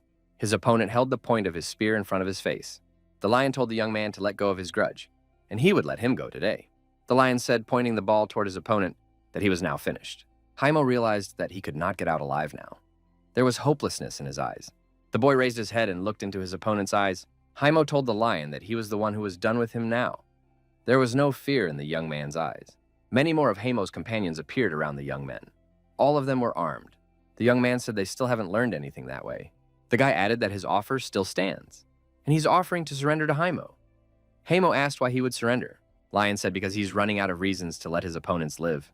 Heimo laughed and said that Leo himself should reflect on the situation he was in. Suddenly, the young man heard something. He asked what the sound was. The lion smilingly pronounced that it was the cavalry. To the young man ran his entire troop. All of the lion's warriors were pulling up to where the young men were fighting. The masked thugs that were with Heimo realized that they had to run away immediately if they wanted to stay alive. Heimo realized that she had finally lost, and his companions were fleeing. If he did not follow their example, he was about to die. Lion tossed his opponent's sword in the air and thanked Heimo for fighting. Heimo was very angry. He hadn't accomplished his goal. The young man considered himself a loser. The girls and the mercenary watched Heimo run away. The boy started the fight only to lose it. The man said it was cleverly thought out. The girl asked what he meant. The man said the scarecrow used his horn to rally the others. While one fought, the other called for help. The girl said that the Reborn are not that smart. The man added that these are smart, and that's worth recognizing. The girl was still saying something against the Reborn, but it didn't matter anymore. The girl told her friend it was time to leave. It's getting boring in here. Rafa didn't want to leave. She continued to watch the young man. The lion was memorable to her. The warriors who had arrived to help were embracing the lion and his assistant. They were celebrating their victory. Lev noticed that a girl was watching him. Their gazes crossed again. Rafa continued to stare at the young man. Her friend pulled her to the side. One of the warriors told the lion that he had sent the boys to pursue the attackers. The lion asked them to come back. If the goblins found out what had happened here, they'd be in trouble. The deputy asked, "Is that why the boss didn't kill him?" Lev replied that you could say that. It doesn't matter now. Lion asked Jem why he hadn't met them here. Jem explained, because Virga's men had gotten into a scuffle with Cancer's gang. So they decided to help. Actually, there wasn't much of a fight, the lion said, but it was enough to lure them in. Now the puzzle was coming together. The man said when they heard the sound of the horn, they immediately went to help. Leo said he hoped Cancer's problems had been solved. The man said that when Rak and Hem arrived, Virga's men retreated. Lev said he understood. The young men were approached by a man who had just been talking to the girls. He wanted to talk to Lev. Leo inquired as to how he could help the man. The man said his name is Gozag, and he wants to commend the young man for this fight. Gozag had been on many campaigns, but never had he seen such skillful fighting. He would like to know the young man's way of fighting. The man said he was a participant in many campaigns and in different lands. Lev told Jem to track down some mushroom cider. They don't want to be rude to their guest. Lev shook Gozag's hand and said they had a lot to talk about. At the beginning of time, Jom, the All-Father, fought the Wanderer of the Abyss, and he lost that fight. After that, the whole world plunged into an abyss of madness. But from a drop of Jom's blood, a new god was born. The name of this god was Zia. She was the one who was picking up the remains of a defeated god, and then forced Dorn, the god of death, to revive Jom. As a reward for his services, the All-Father granted Z the title of Greatest General. She went on a quest to take back the lands that the Abyss Wanderer had taken, and became known as the Goddess of War. Zaya also traveled to the underworld to retrieve Jom's soul. The speaker said that they would travel to the underworld to reclaim what was rightfully theirs. He said they must have heard that this expedition was needed to clear the caves of Hevlings. But that was only half true. The real goal is to find ancient treasure that others were afraid to take. All standing here are the lucky ones being honored. For this is not just an expedition, it's a real raid. They will go down, take what's theirs, and be rich. And it doesn't matter that they're scarecrows, or Deka, or Berg, or Dargs, or goblins. Everyone who comes here will become part of history. He's calling them to come with him, and fight, and win, and triumph awaits them. They begin an expedition in the name of Jom. All present raise their hands and chant Jom. Lev figured it wasn't the worst speech he'd ever heard. Gozag said Bolgu is not like his brothers. He is very greedy and overly ambitious. He is the youngest son of a Jira chief. This expedition is a great chance to show that Bolgu is stronger than his brothers. Lev asked if Gozag knew why Bulg wanted to do all this. Guy continued, the heir decides to personally lead the expedition, doubling the number of participants, calling for mercenaries of different races, as if he's going to attack someone. Plus, they're going down, not up. So there's something in the depths that's important to him. Gozag said that Leo's reasoning was very wise. He promised to ask people he knew. Lion said he'd ask around too, and the sooner they find out what Bolgu really wants, the better chance they have of getting back alive. Hamo sits on the ground with guilty eyes in front of Virga. He feels guilty. Virgo told him to get out of his sight, or he'd kill him. Virga turned away from the young man. He didn't want to see him. Virga told us that Hamo was under his command from today. If he wanted to be leader again, let him earn that right. Osarazil, he just wanted revenge for Helmar. Virga cried out, what if he had succeeded? What if Bulgu had found out about all this? How many heads would have flown if the Prince of Dejira had demanded atonement? How many more men he would have lost? Virga said he understands what Oz is feeling right now and he shares those feelings. But now is not the time. Oz asked his boss when that time would come, what are they waiting for? Virga replied that the dungeon was large and much was hidden in its depths. The boss said to be patient. Their time would come soon. Professor Gorza talks about the classification of goblinoids. In the world where she and Lion live, there are several major races, including goblinoids. After the Ainshard Empire collapsed into numerous wrecks, tribes founded by descendants of Ainshard began to appear. This is how the goblinoids came to be. The Dargs, the most advanced goblinoids. They were traders, warriors, and navigators. But at some point, they were conquered by the human republic of Brisylum. Then, there is the Deka race. They are powerful warriors, horsemen, and mercenaries, known throughout the lands for their nobility during battle. Although the Deka are goblinoids, they were not part of the empire.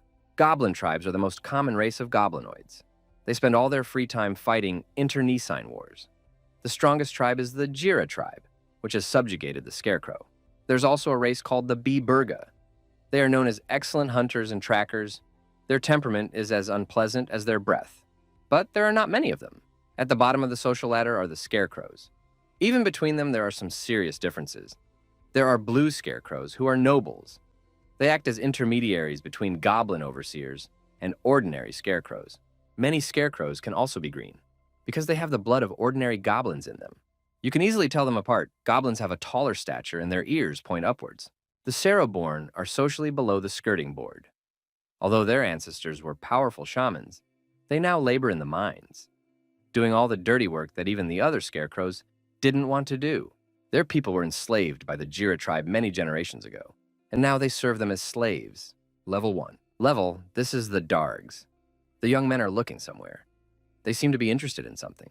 The young man didn't really like what he was being offered. He lowered his head. The girl's coming out of the tent. She's probably upset. She doesn't feel like talking. Out in the fresh air, she saw an unfamiliar young man looking off into the distance. The girl grabbed the young man by the scruff of the neck. The boy didn't expect it. The young man was Volker. He looked around, startled to see who was behind him. The girl dragged him behind her. She didn't speak to him. The young men reached the cave, at the entrance of which there was rough vegetation. The girl offered the young man food in exchange for medicinal plants and various insects. The guy was explaining to her which mushrooms could be useful, which could be poisonous. The food made from these mushrooms was delicious and healthy.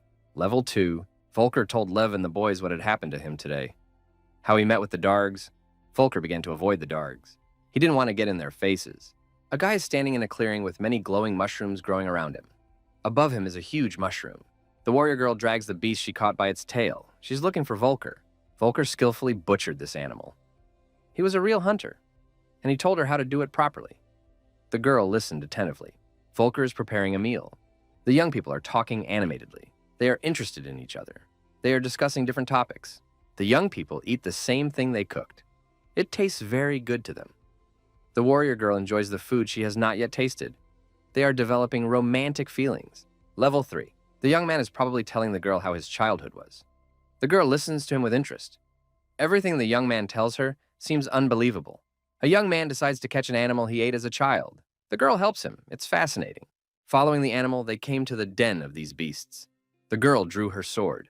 She was ready to destroy them. The guy cooked this beast and offered the girl to try it. She didn't like it. She had never tasted such nastiness before. The girl realized how hard it had been for the boy as a child. A girl takes a bath in a hot spring. The guy delicately turned away so as not to peek at her. Young people are leisurely strolling through the forest. They are interested. The girl is talking excitedly about something. Volker listens to her with great interest. The boy's heart raced. After the girl put her hand on his back, this had never happened to him before. The young people say goodbye. They promise each other that they will definitely meet again. The boy and the girl are going in different directions. They enjoyed their walk today. Level 4. A girl's cooking her own food. Girlfriends are discussing her behavior. The girl is uncomfortable. The girl remembers the young man. Volker left a pleasant memory of himself. The girl is partial to him. She has a slight blush on her cheeks. The girl's memory flashed back to the moments associated with this young man. How they met, how they spent time together. Volker enjoyed dating this girl, but he felt he wasn't worthy of her, so he hid.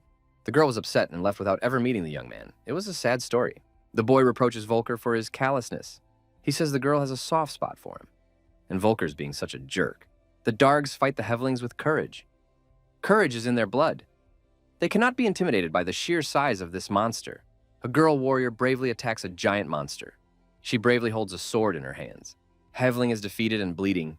The girl has won this battle. Volker hugs his friend tenderly. He's very happy that they have met. The girl can't believe it. The defeated monster lies at the bottom of the cave.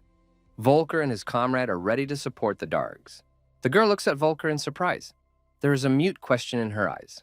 The guy holds out a sword to the girl, which has traces of the blood of a defeated monster on it. He says that the girl is a great warrior. The girl smiles, a blush appearing on her cheeks. She's happy. The girl is socializing with a young man. She has a family waiting for her. She's glad to see Volker again. Volker's friends are waiting for him too. The guy waves to the girl. He was very happy to meet her. The young man was in incredible pain. He bites down on the wood to keep from screaming in pain. His eyes are ready to pop out of their orbits. The lion said that the wound on his leg would heal soon. When the crystal glows blue, you should bandage it and add more nacolite to the burn site. This will help neutralize the acid. The lion looks around. He assesses the situation. The young man asked how many casualties there were today. The young warriors are healing their wounds. Defeated and dismembered Hevlings lay nearby. Volker said he asked the healers to come, but they refused. They said they didn't have to take care of the Greyborn, only if the nobles asked. Lion said 2 months, 4 levels, and over 100 dead. Old men play them like soldiers on a battlefield. Some things never change. The young warrior remained displeased. The lion did not like this state of affairs, and this attitude towards him and his squad. Volker said the overseers ordered them to start collecting the loot. They said so they wouldn't waste any more time on the wounded. The lion stood staring thoughtfully at one point. Injustice again. Who would take care of the wounded then? The young man asked if it was definitely time to collect the treasure. The lad had long wondered why the goblins had sent the scarecrows into the mines, for they were weak and not adapted to life in caves. Eventually, the young man learned that it was because of the crystals the scarecrows used for lighting. The surface races use them for magic, but there's a catch. For creatures not adapted to magic, these crystals will be poisonous when touched, but not to scarecrows. With an innate talent for magic, they can hold those toxic crystals and not worry about a thing. It all turns out that they are now working in the mines where Jira's tribe sent them. The crystals had to be made safe for others. This process is difficult and expensive. There's a new way, inexpensive. In early expeditions, it was discovered that the Hevlings were able to naturally process not only metal ore, but also luminous crystals, making them safe and suitable for building their hives. Since then, expeditions have been made in the name of cleansing the minds of monsters. But in reality, it was all about collecting those very crystals. Originally, the Hevlings were kept apart. But after the Great Hunt, everything changed. Now they and the Greyborn kill each other on sight. Now each of these specimens is worth more than a dozen Greyborn lives. Hem complains that he's getting sick of him. Rak walks on in silence. Lev asked Rak and Hem how bad it was. The young man sensed the reality of the situation. Hem said they lost 10 tough guys. Rak added, they died because they were in a hurry. Even a kid could have spotted the ambush if they had scouted the area properly. Hem says he can't understand why they're here. He's sure it's not just the ore and rocks. Lev said perhaps he knew, and pointed a finger in the direction. Virga was coming from the other side. He was not happy either. Oswald walked with his head down, and angry. Rak looked at Virga. He didn't want to meet him. The warrior gripped his axe tighter in his hand. Hem looked toward Virga with hatred. Rak said he knows how Hem feels. We can't forget that there is a truce right now. And they are, for now, allies. Virga said hello to Rak. He asked why Rak was still angry with him about that test. After all, it had been years. Rak said he turned his best friend on him, and he had to be killed. Virga said that Rak hadn't learned anything that way. If he hadn't given him the opportunity, someone else would have given him the opportunity. That's why Cancer is betrayed by his own people. Rak wanted to attack Virga. Hem and Lion held him back. Hem yelled for the boss to stop. Lev said it's not worth it. Virga is provoking him on purpose. If he attacks, Bulgu will kill him. Virga kept calm and smiled evasively. Rak calmed down and said, let it be. He realized he'd overreacted. Ruck said he was going to go check on the boys, and told him to take care of that boy, meaning Lion. Virga shouted that Rak could meet him whenever it suited him. His doors would always be open. Rak didn't turn around and gave his opponent the middle finger. He was already completely calm. Lion said Virga didn't come here to provoke them. There must be another reason. Virga said he knew the reason why they had embarked on this expedition so suddenly. Virga continued, the brothers had a showdown over who would be the next chief. The Lion replied that it was already clear. Virga asked Lev if he knew how Bulgu wanted to win this war, and why they are tearing through the dungeon floors so rapidly. Lev said he was very interested to know that it took them a lot of effort and money, but they found it. It's a place that houses a mythical weapon belonging to Einshard himself. Warrior asks Volker why the boss is so angry. Volker says he doesn't know. We should ask Jem, because Jem was in charge at the time. The warrior wouldn't stop. He said Volker was the commander's favorite, and he must know something, because the soldiers are worried about the boss. Volker asked, and since when did they start worrying about the boss? The warrior began to remember. He wanted to name some date to Volker to get him off his back. Nothing came to mind. Volker replied that he thought so, and there's no need to muddy the waters here. The warrior said Volker was right. He was just worried that the boss would get angry at another goblin and drag them into another mess. The other warrior said, amused that he was worried about that. After all the fights, the boss finished with ease. The warrior said that Molg should have stayed out of other people's conversations. It was none of his business. Ghoul wouldn't let up. He said the boss was hiding something from Volker. I guess Lion likes grumpy old men like Jem more than he likes Volker.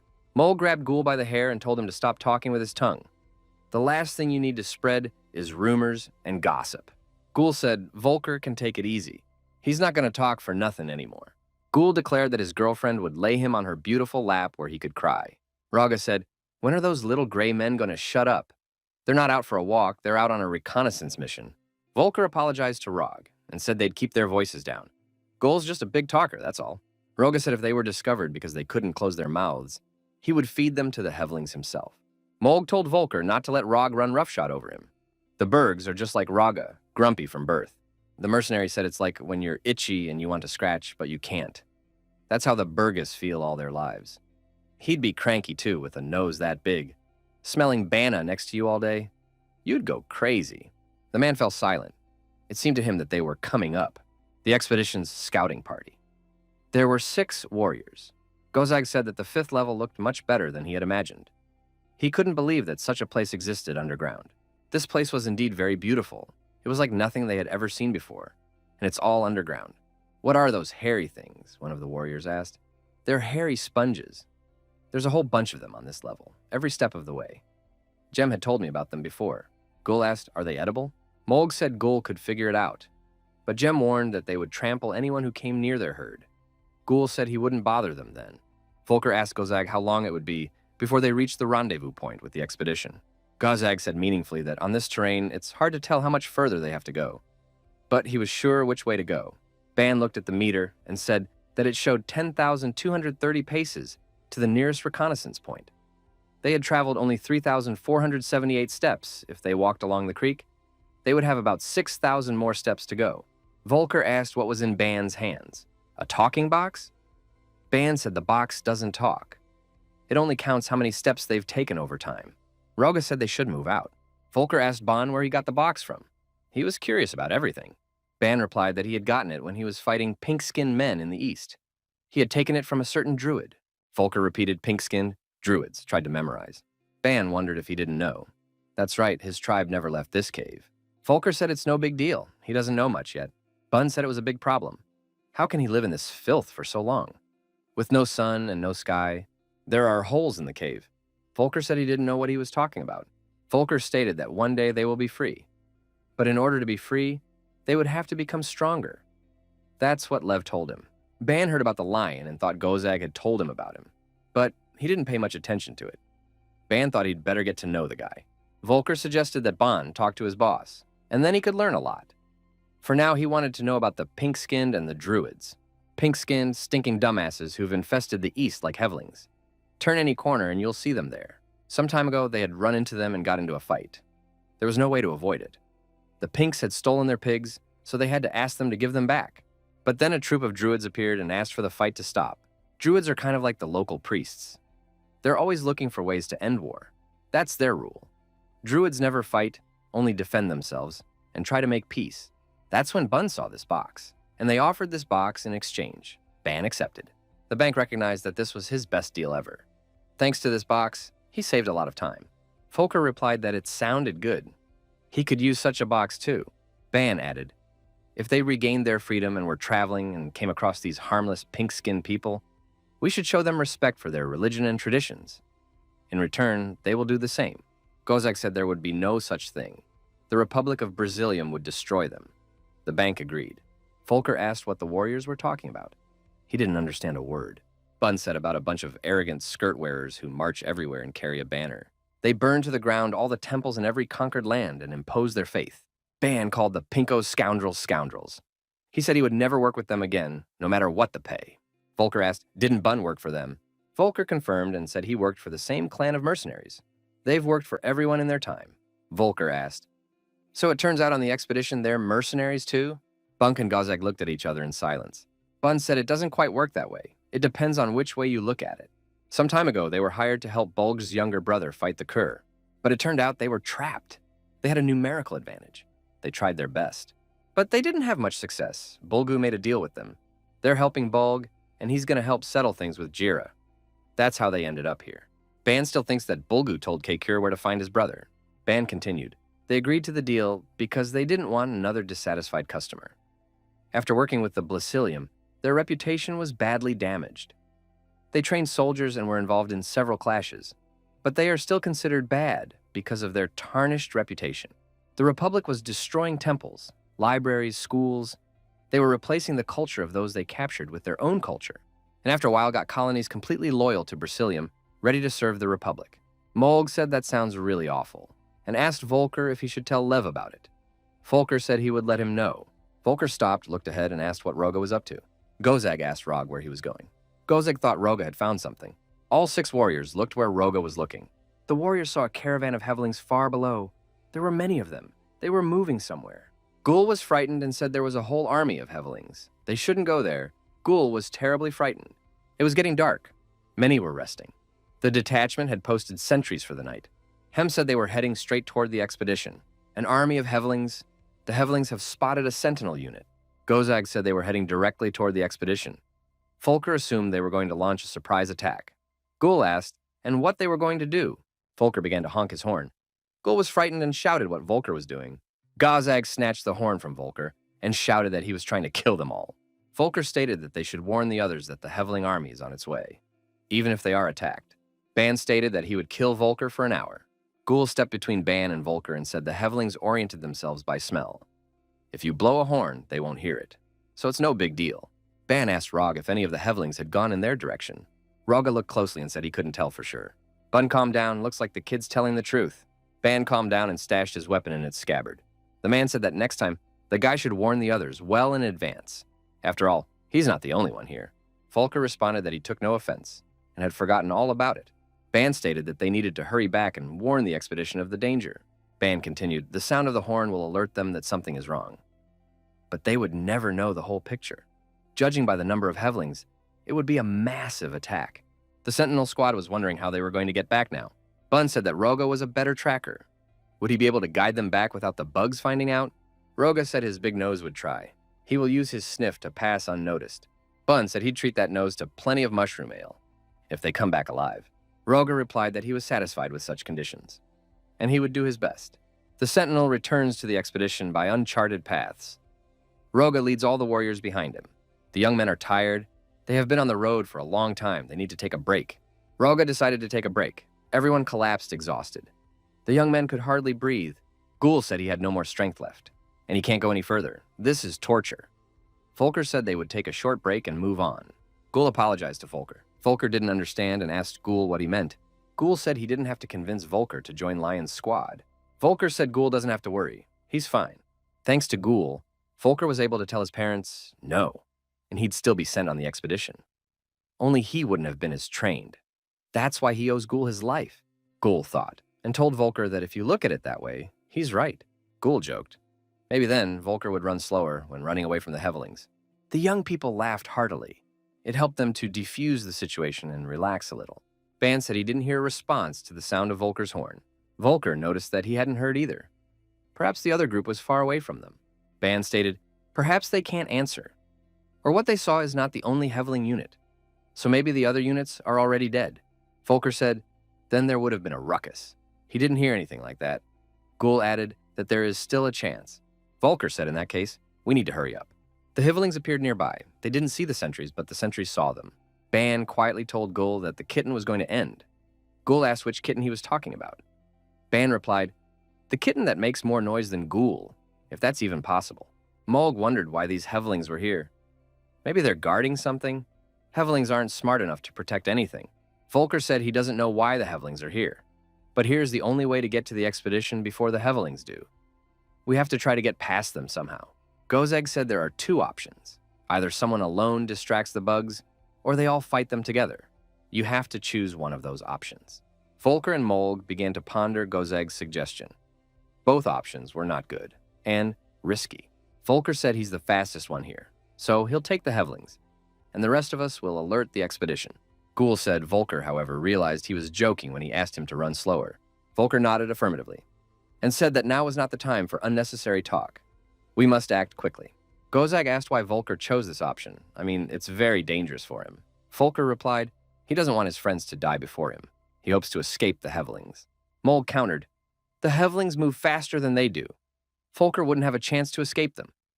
Better the mercenaries distract the bugs. Ban confirmed it. He and Gozag can handle 1 Hevling. Volker noticed that there were 3 Hevlings here. Sooner or later, they'll run after them anyway. Hevlings are scent-driven, so the only way to get further is to entice them with scent as far as possible so that the others have time to run. Volker confidently said he was up to the task.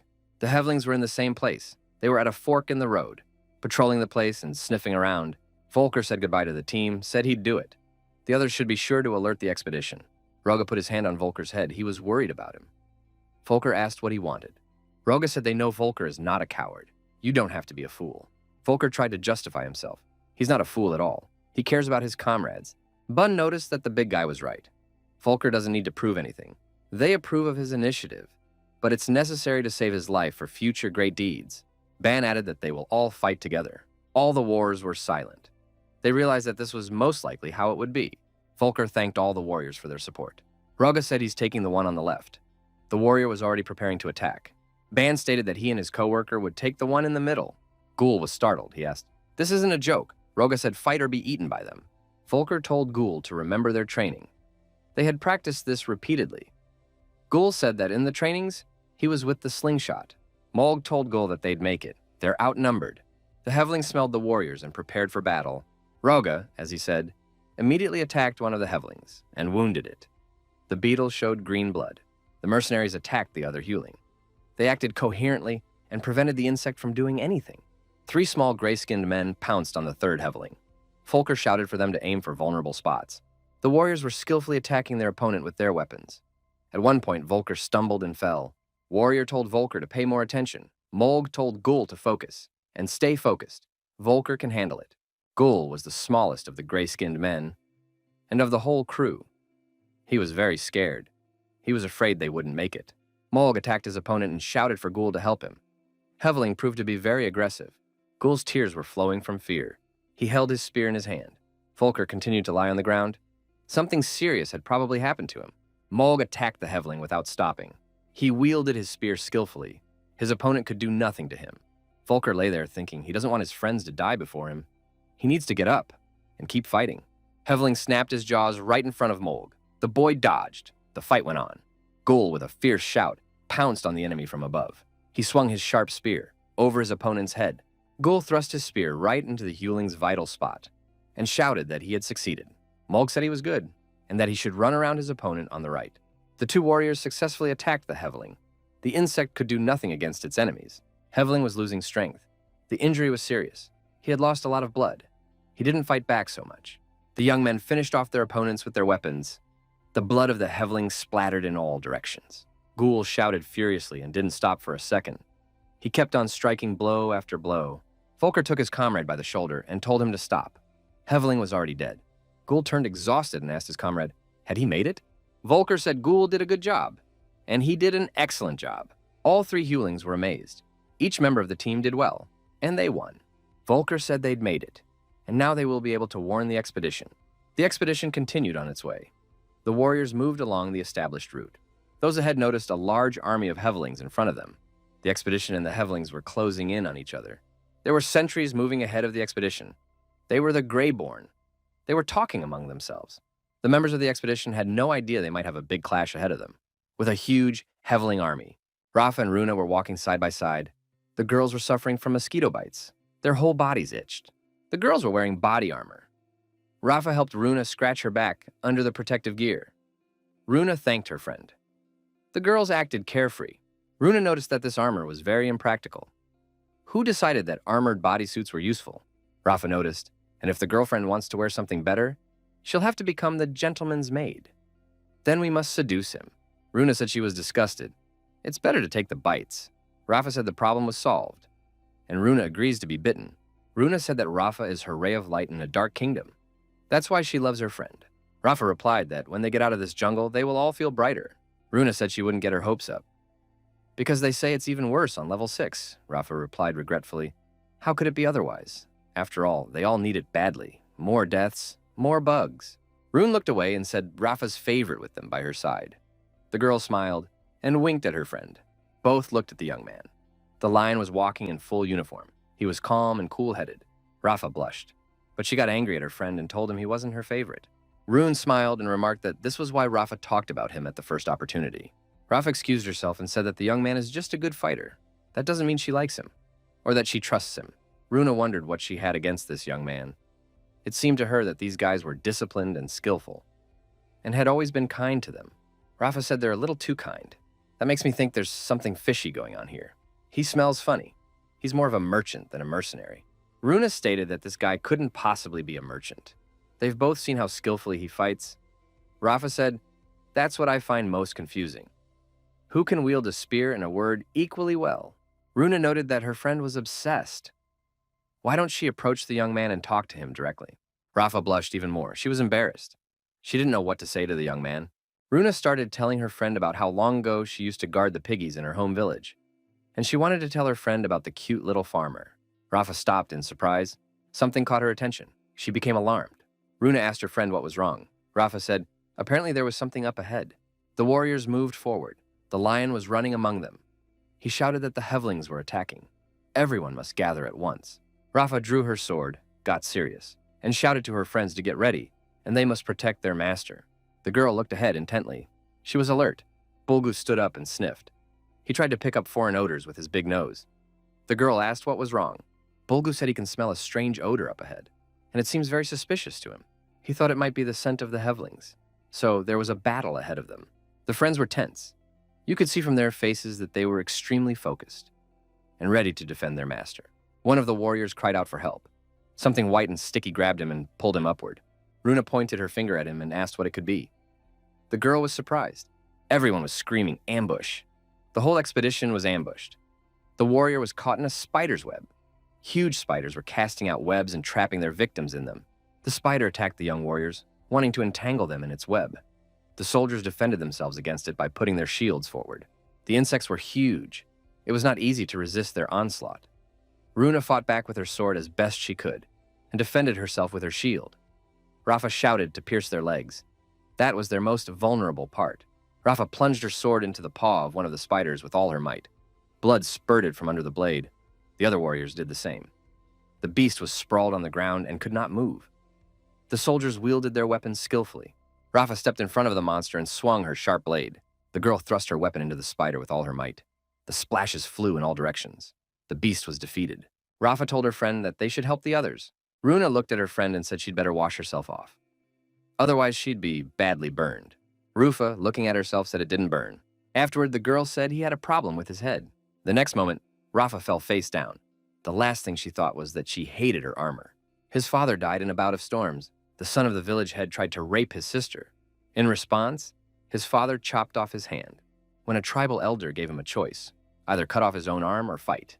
The warrior chose the battle. It was the fiercest of fights. The warrior lost this battle.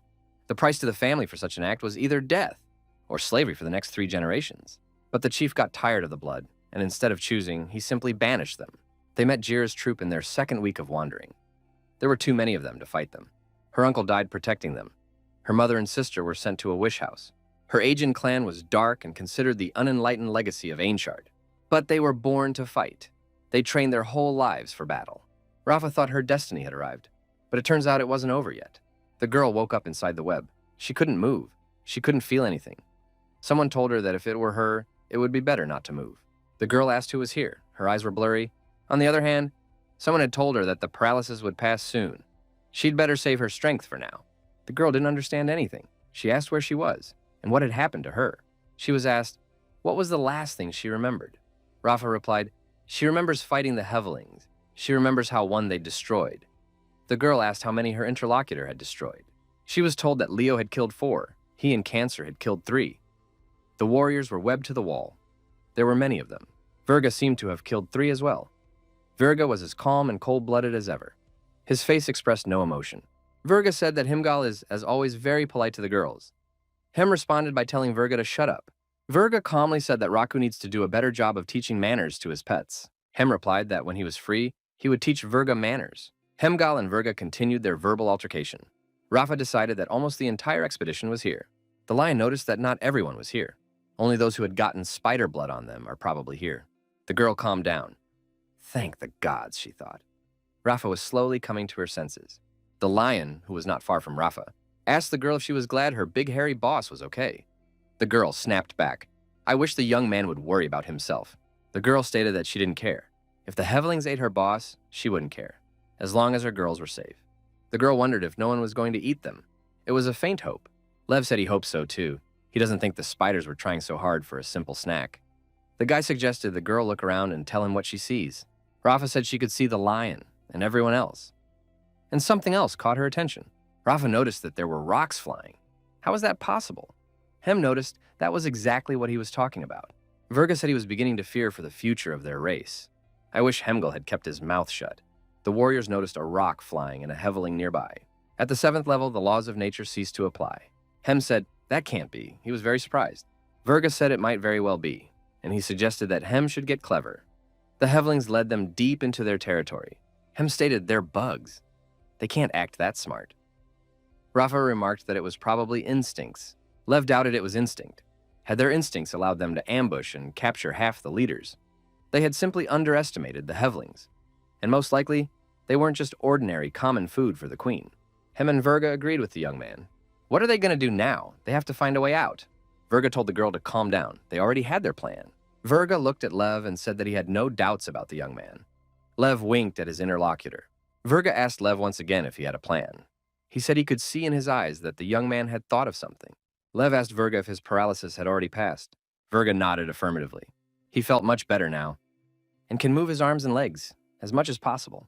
Lev said then he could fully experience what the hevelings would do to him. Everyone was startled and looked in surprise at the lion. Virga asked what he wanted to say. Lev smirked and said he had no plan, and he could not be counted on. Hem said indifferently, so they're doomed, and there's nothing to be done about it. Leo agreed and said, it looks like it. Lev added that at least Virga would be able to settle the last case. Right before the hevelings devoured them, Virga wondered, what was the last case we're talking about? Lion said that from the story, Virga liked to beat Hemgal on the head. Lion continued, because of this, Hemgal broke off all relations with Virga and went to Cancer. But that's not all. If Hemgal had heard what Virga's cronies were saying about him, he wouldn't have left it at that. Hemgal was horribly surprised at Leo's words. He had heard nothing of the sort. Hem shouted that he would get his revenge on Virga and would not let it go unchallenged. Hemgal shouted that Virga was a coward, and he's being sneaky.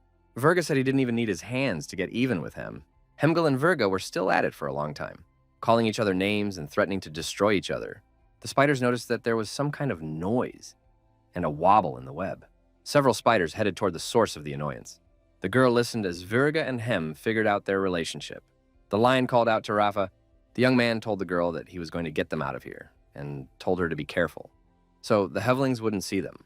The girl looked at the young man in surprise. She thought he had no plan. The boy replied, he needed someone to distract the hevelings. It's part of his plan. The girl noticed how a hole had formed in the cocoon the lion was in. The hole grew in size, and the lion was able to climb out of his cocoon. The young man had a knife in his hand. The young man used this tool to free Rafa from the cocoon. He acted quickly and skillfully. The young men freed themselves from the cobwebs and saw the hevelings approaching them. The young people jumped to the ground. The girl could not hold on and fell down. The spider got close to Hem and Virga. The warrior stopped all movement. They were silent. The girl got to her feet and said it was hard for her to move yet. The guy said it was okay. There were weapons near the young men. The guy told the girl to choose the one that suited her. The lion said he would distract the bugs and the girl would free the others. Rafa asked how he would do that. The guy wondered if she wasn't paying attention. The laws of physics don't work here. The young man jumped up and hovered in the air. That must have been why the stones were in the air. Rafa saw rocks, lion, and hevelings tumbling through the air. The girl asked what physics was. Rafa decided that she was distracted. Never mind the physics. We need to free the others. The girl released the red one. He jumped to the ground. Rafa told him to get himself a gun and help her if he wanted to survive. The girl asked Virga if he could stand. The warrior said he could do it, and he thanked her for releasing him last. Virga leaned on the girl's shoulder. She helped him move around. Rafa said she was waiting for the hevelings to run farther away. She also doubted that if she had released Virga sooner, he wouldn't have left Hem alive.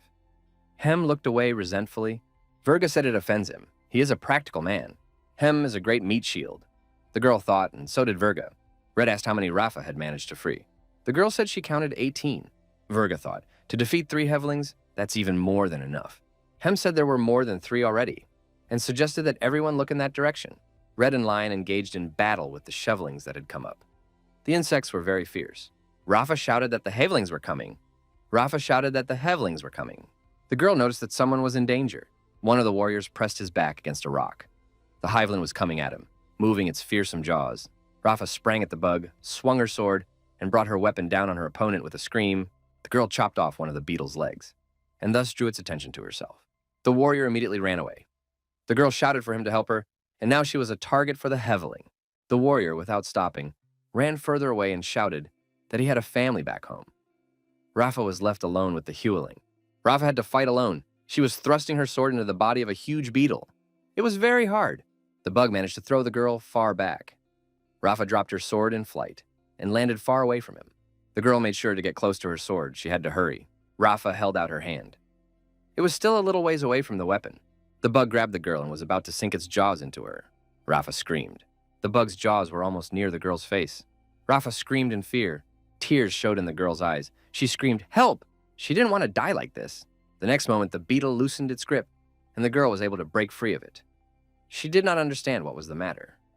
Then, she saw Lion, who thrust his spear right into the eye of the terrible insect. Yahello fell to the ground, struck dead. The young man managed to save Rafa at the last moment. The guy apologized to the girl and said he was almost late, and apologized. Rafa looked gratefully at the young man. He had just saved her life. The beetle kept moving. It was agony. The lion wondered if it was still alive. The guy climbed on the Yahello again and continued to finish him off with his spear. The girl watched it with bated breath. In her eyes, Lev was a very courageous and brave warrior. At some point, there was a crunch and something burst. The girl clenched her eyes and put her hands out in front of her. The guy continued to maul the insect, which was thrashing in agony. The beetle stopped moving. It lay in a pool of its own blood. The lion had finished the insect. The lion left the bug alone and rushed to the girl. Hem was next to her. Lion asked how she was. Hem took Rafa in his arms. She was senseless. Hem told Leo not to worry. He helped her. Lev asked how she was feeling, if she was alive. Hem replied that she had fainted and her arm was broken, but on the whole, it will do. The lion said cheerfully that he seemed to owe their crazy goddess again. Hemgul said the lion was getting too soft. He doesn't usually take care of goblins like that. Lion said he had his reasons. He asked Hem to take care of her while he helped the others. The young man was about to leave when Hemgul called out to him. Levo stopped, turned around, and said he didn't have time. Why is Hem distracting him? Hem said Lion, the leader, and he, the fighter, so the guy can take care of her on his own. The lion hefted Rafa onto his shoulders and told the departing Hem and not to blame the young man if he died here. Hem replied, telling the boy not to worry. He would definitely come back. Hem repeated that he would definitely come back, but only after having a good time. The fighter saw a huge Yahello standing in front of him. A huge beetle was killing its prey. There was blood everywhere. Nearby lay one of the Reborn. There was blood all around him. Many warriors stood in front of this Yahello. It was a huge, evil monster. The warriors were with weapons and ready to strike this evil monster. The girl looked at Hemgul carefully. The girl called out to Hemgul. He asked what was the matter, shaman, why she was not using her magic. The girl said she tried, but this berserker was blocking her way, and she pointed her finger at the red one. Red shouted his name is Drog Grimerson. He is the son of Milk, champion of the Western Hills, and the Yahellos will die at his hands. Hem pushed the red man aside. Hem shouted to the girl to begin her magic. Drog called Hem a treacherous fool and said he had no right to do that to him. The shaman girl began her incantations. She said, "O great guardian of the heavens and seas, hear their prayers too. Grant them your grace so that they may crush their enemies." With that, the girl threw the pendant she had on her hand towards the Yahello. The pendant struck the insect and exploded. There was a bright flash. Hem looked at it and said it worked. The bug survived. Hem's been working out how much power it takes to destroy that thing. Guess we'll have to do this the old-fashioned way. The warriors pounced on the Yahello with their axes, with an unquenchable desire to take down the monster. The beetle was very strong, and it wasn't easy to defeat him. Hema didn't succeed the first time. The warrior worked his axe and shouted curses at the Yahello. He was doing his best. Something happened to that monster that really surprised Hengel. Drog and Hemgul exchanged pleasantries and continued the battle with the Yahello. The two warriors stood shoulder to shoulder. Opposite them was a huge beetle that moved its terrifying jaws. Its eyes were burning. The beetle saw them as dainty prey. Hem shouted to the red man to go around to the left, but he didn't finish the phrase in time. Red shouted that he was Drog Grimerson, son of Milk, and so on. At that, he pushed Hem away and moved forward. Hem shouted what he was doing. The insect pushed the two warriors away from him with its paw. They flew a good distance away. The lion calmly watched this clash. The young man reached for his spear and decided he had to come to the rescue. Then the boy put the spear aside and thought he could do little to help now. So he decided to wait a little longer. Rafa coughed and began to come to her senses. The girl rested her head on the young man's shoulder. She seemed to be asleep already. Lev thought, when this is over, we should find a healer. Lev looked at Rafa and thought Shattered arm, several broken ribs, concussion. He'd given her talmic root to make the pain go away, but he could not delay in finding a healer. The young man remembered Hengal's words, something about him being too soft. He didn't usually take care of goblins like this. The guy hoped that after everything that had happened, she would treat him better, although he doesn't know what's on her mind. Heveling couldn't be defeated. Everyone ran away from him in a hurry, including the son of Milk. Shaman asked Shan what it would take to finish the thing off. Shan replied that she had no idea. Drog was running away from the bug, but there was anger in his eyes. Drog continued his record that he was Drog Grimerson, son of Milk. The girls shouted that they knew and motioned for him to be quiet. The warriors decided to try to drive the bug into the cliff. They decided to stand over the precipice, and as soon as it starts to accelerate, they will scatter to the sides. Perhaps the insect will die after the fall. Drog, the shaman, and Shan stood over the abyss with their backs to the cliff facing the hewling. A stone hovered nearby. The monster came closer and closer to the warriors. The huge jaws of that monster were already very close by. The shaman asked, "And what should they do now?" Heveling opened his mouth. He was ready to swallow someone. The warriors looked at the insect with horror. They had nowhere to retreat. Suddenly, along with the rocks, Hemgal flew past. It was very sudden. Where did he come from? Hemgal came to his senses and wondered where he was. That Heveling hit him and he lost consciousness. The warrior saw his companions standing on the edge of a cliff, and in front of them, a huge Heveling.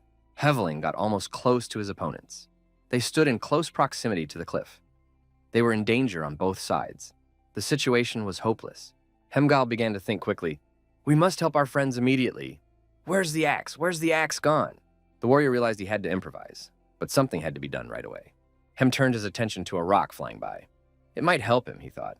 The warriors could already see the saliva oozing from the insect in anticipation of easy prey. The beast was at arm's length from them. The insect roared and the shaman squinted, covering herself with her hands against the odor coming from the monster's mouth. The next moment, the hewling was hit.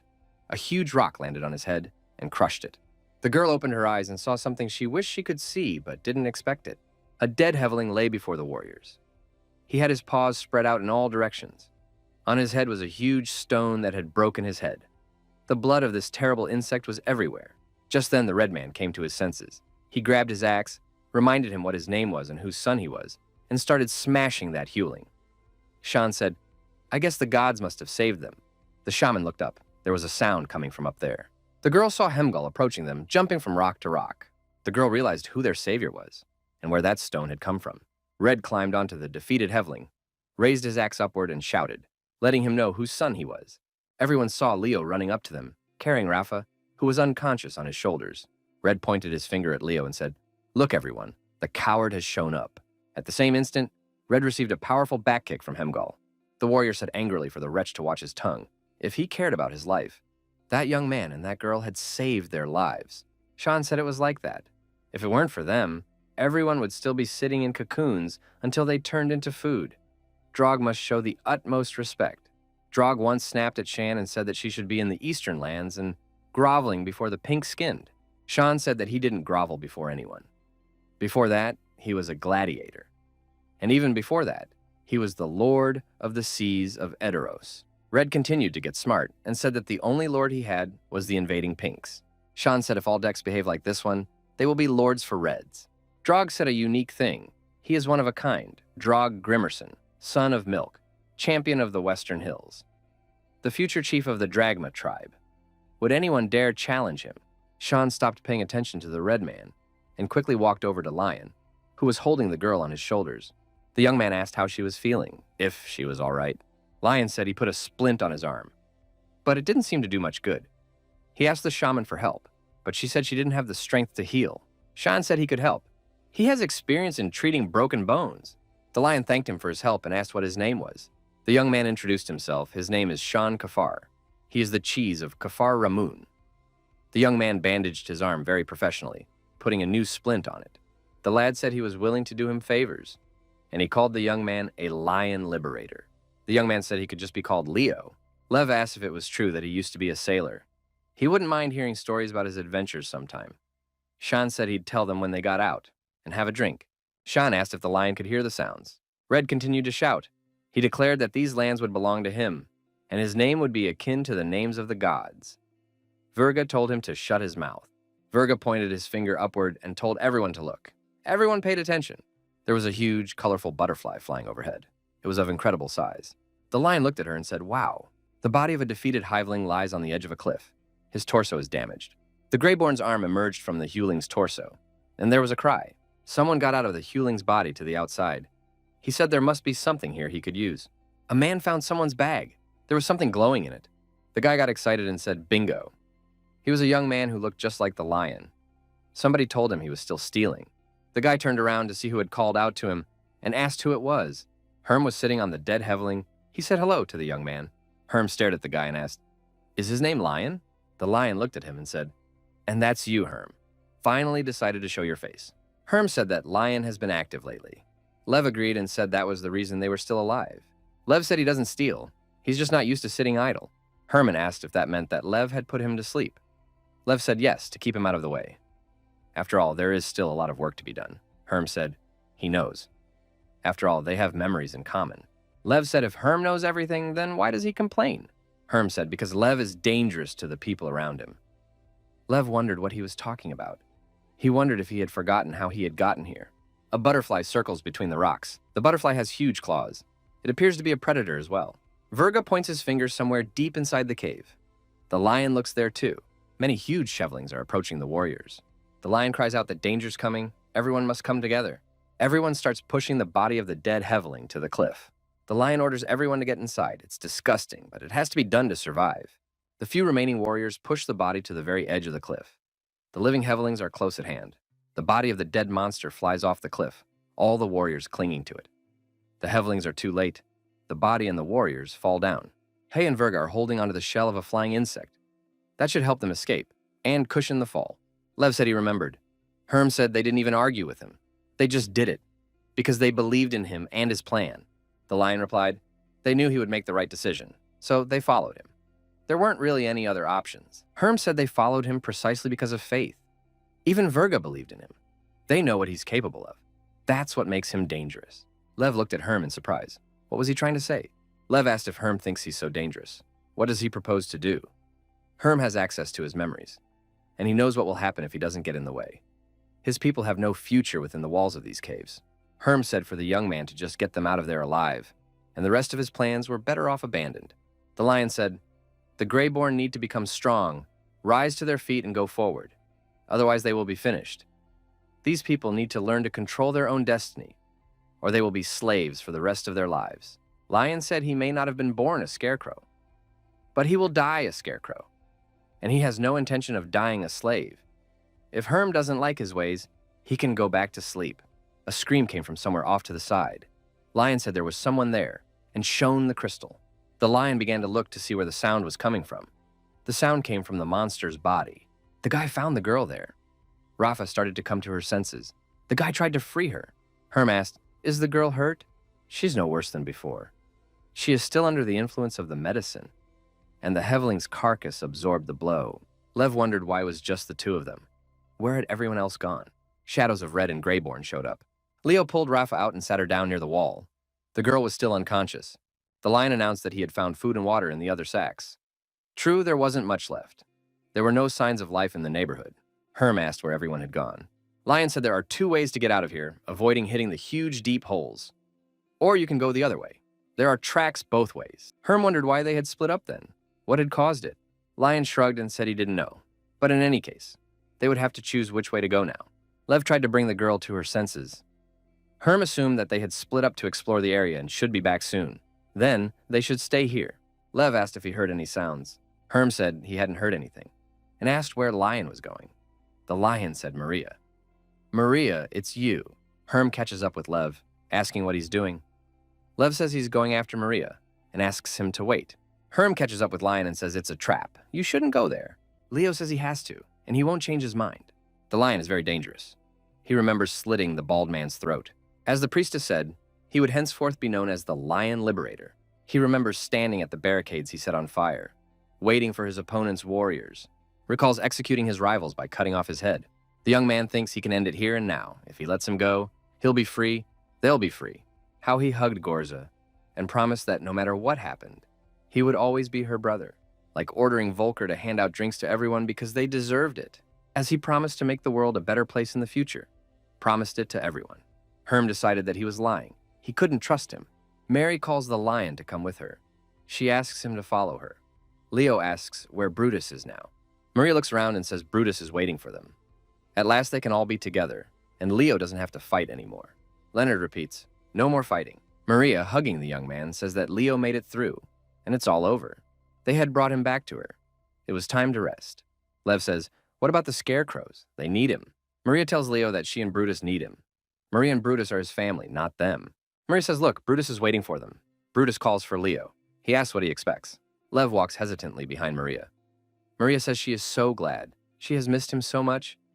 Just a little longer and they will all finally be together. Lev repeats together. You can see the confusion in his eyes. Lev sees Herm appear between him and Maria. At the same moment, Lev gets hit in the face with a fist. Herm shouts to Lev to wake up immediately. He wants to bring the young man to his senses. Leo looks at Herm and Maria in surprise. His gaze clears. Maria says they need Leo. Lion closes his eyes and says it's all a dream and wants her to get out. Maria's outline is changing. She begins to sprawl, and Lev says, let's go. Lev comes to his senses. He tells Herm that it is time for them to go. The lion is standing in his protective helmet. Now he understands why the Hevlings didn't follow them here. They're afraid of it, whatever it is. Herm asks where we're going now. The lion tells him to get out of here. He'll go far away. Maybe we can find Virga and the others. Herm asked why Virga specifically. Lev replied, because that thing uses their closest people to fool them and lure them in. Now think about who Virga is closest to. Herm said he understood everything. The lion called out to Herm and looked him in the eye. Herm asked what he wanted. Lev said he was grateful to the young man for believing in him. Herm replied, for he too must help. Lion said from now on, if he does anything wrong, let Herm tell him. Keeps an eye on him and helps him. The young men struck hands. It was a firm handshake. Lion said now he wanted to know where the others had gone. He walked down one of the roads, carrying Rafa on his shoulders. The lion stopped for a break. He looked at his reflection in the water. It had been hours, but they still hadn't found anyone. The young man thought maybe they were going in the wrong direction, or maybe they had already gotten out. Virga, Hemgel, Rak, and the others speculate. Virga says, the ancients once left behind several shrines. They work like portals. If you enter a shrine, you can travel to another one on a different level. Rak asks, then what's the point of their expeditions? The shrines can only teleport a few people at a time, and after that you have to wait for them to reactivate. Also, in the first 3 levels, the shrines were destroyed by the Jira before they realized how to use them. Rak says they didn't know what they were doing. Lev says, it turns out that the nobility kept them secret so that they could safely return from a failed expedition if anything happened. Virga says that's exactly what it is. If someone is stuck on a level, they should look for a shrine. It's the best chance of getting out. Near the lake is a chan with water. There's a crystal lying next to it. If they teleported, so did their food. Rafa woke up. She called out to Leo. The girl asked where they were. Lev told her not to make any sudden movements. She had not recovered yet. The young man said they were in the lower levels. Lev complimented. He really didn't know where exactly. They got here after the Hevling attack. The girl saw a container of water at Leo's place. She said that she was very thirsty. The lion replied that it was water, but there was one thing. The water in the vat was clear and inviting. I wanted to drink it so badly. Lev said he's not sure if this water is safe to drink. Anything can be unsafe here. The young man asked the girl how her arm was. Does it hurt? It's a temporary bandage. The girl said her arm was numb. Lion stated when Shan was making the bandage, he put herbs on the wound. That should make it not hurt as much. They would have to be patient until they could find a healer, the girl cried. She said that Bulgu would not spend money to cure her. If she was lucky, she would be thrown into the harem pit. It would be better for Leo if he left her here to die. Lev told her to leave that talk alone. He would be sure to find a healer for her. If Bulgu doesn't want to pay for her treatment, he'll spend the credit himself. Either way, everything would be fine. The girl looked hopefully at Leo. He wasn't joking. There were still tears in her eyes. Lev looked at Rafa. He could tell he wasn't kidding. If he promised, he would keep his word. The girl didn't believe it. She didn't realize that it was so easy to help a stranger, and to spend her own merits on it. Rafa stated if Leo did, she would do anything, even marry him. Lev was surprised to hear such words. It was said by the girl very emotionally. He asked if it was a suggestion or a threat. Rafa began to feel angry for some reason, but the blush on her cheeks told me that she was very worried. Lev said the girl was very serious. Rafa replied, life for life. It is the tradition of her people. Lev looked at his companion. He wanted to understand what the girl was thinking now. The guy says he's in. He takes her life. The lion continued, he doesn't need a wife or a slave girl. He needs her intelligence and knowledge, and loyalty to him. Can she give him all that? The girl asked if he really wanted her to be his confidant and a comrade in battle. Leo replied that this was his goal. Does she agree? Rafa's tear slid down her cheek and flew down, reflecting the light coming from the crystal. The girl continued to cry. She couldn't calm down. No one had ever talked to her like that before. Lev didn't know what to do. He wanted to reassure his traveling companion. The young man became nervous. Rafa couldn't resist and drank the water from the vat. The thirst was stronger. The young man yelled for her to stop. What is she doing? The water might be poisoned. Rafa put the vat on the ground. What's done is done. The girl said it was her vow to the young man. Before the gods, she promises to serve him faithfully. If she dies, it will only be to serve him. The young man looked at the girl with wide-open eyes. He had not expected to hear such a thing. It was sincere. The guy took a container of water and did the same thing. He drank that water. Rafa yelled for him to stop. Why is he doing this? The young man finished the water, put the vat upside down, and said it was his vow to the Lord. If they die, they will die on the same day. The young men looked into each other's eyes in silence. There was a crystal between them that emitted light.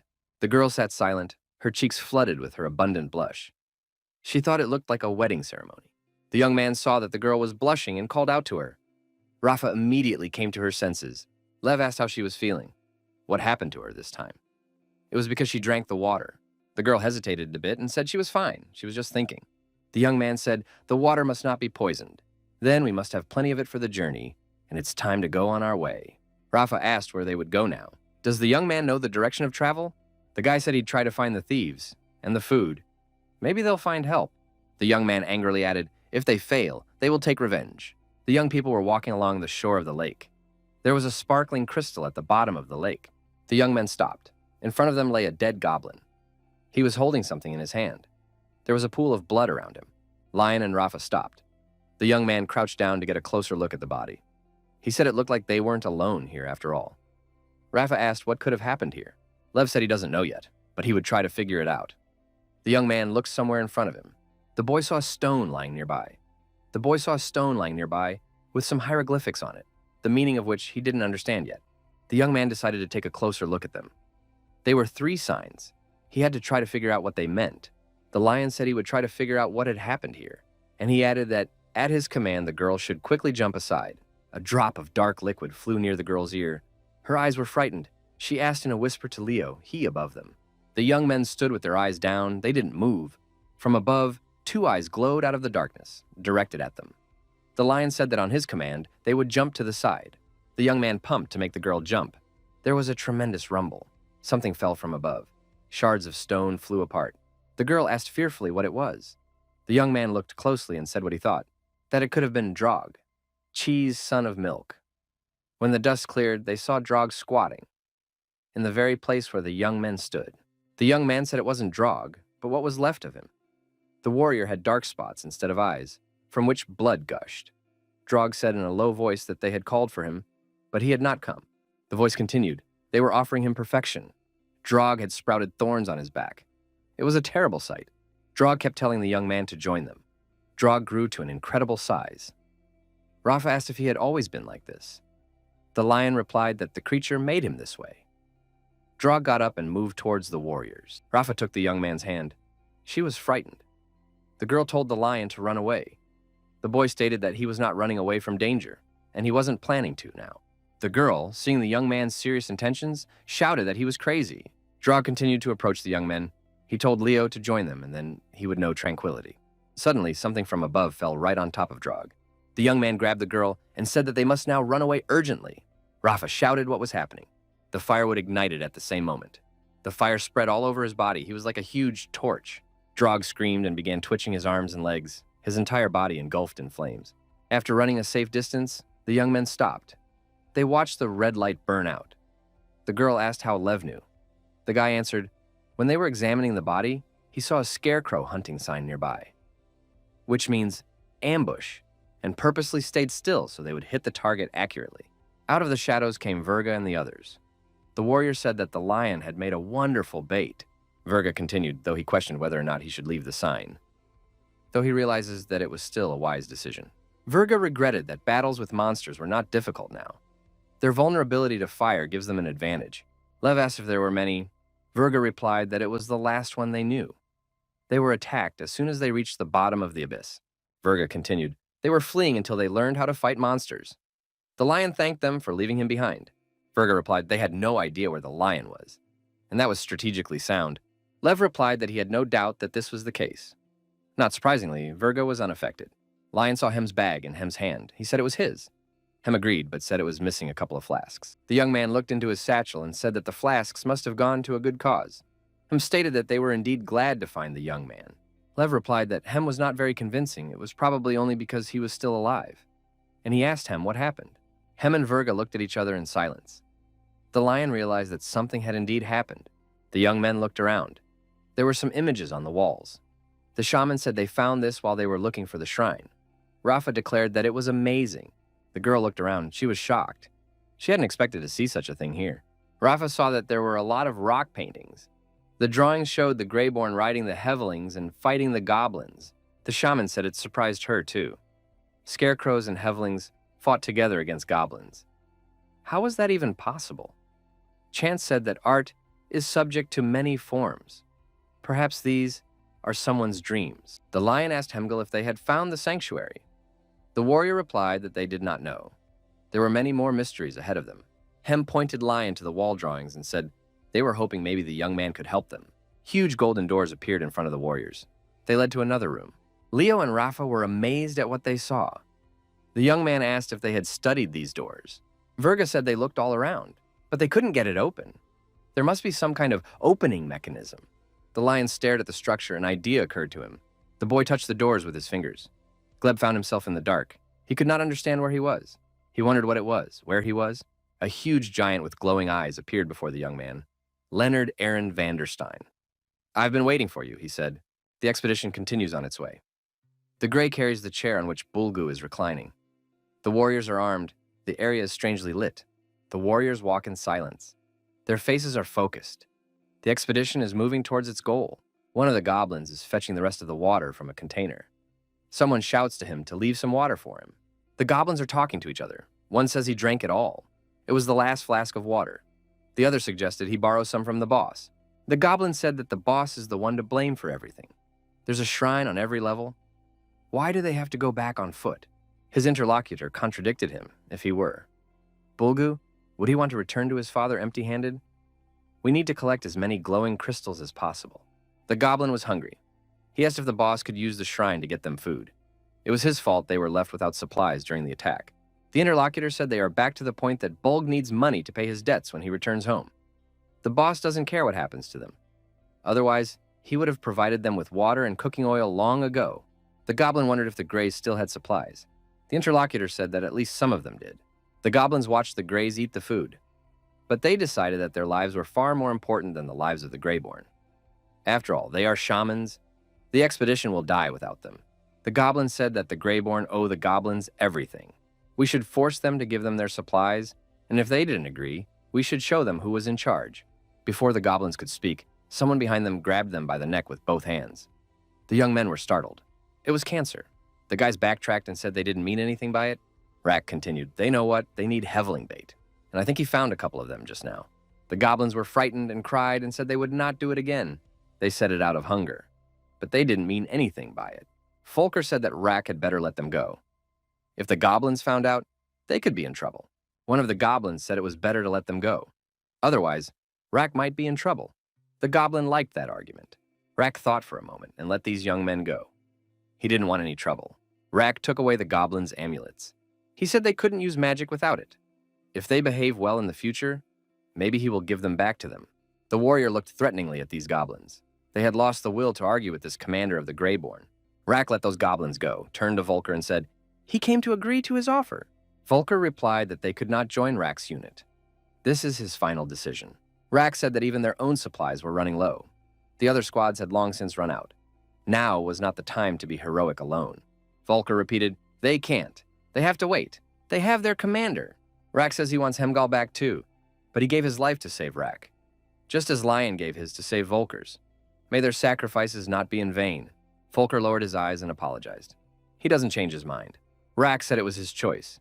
Just don't let him forget that Verga's men are hunting for supplies too. Volker said Oswald's in charge now, and he's not going to let that happen. Ruck, distancing himself, said, let's hope Volker is right. The young men looked after the departing Ruck. They did not accept his offer. They will wait for their commander. They hope they will meet the lion.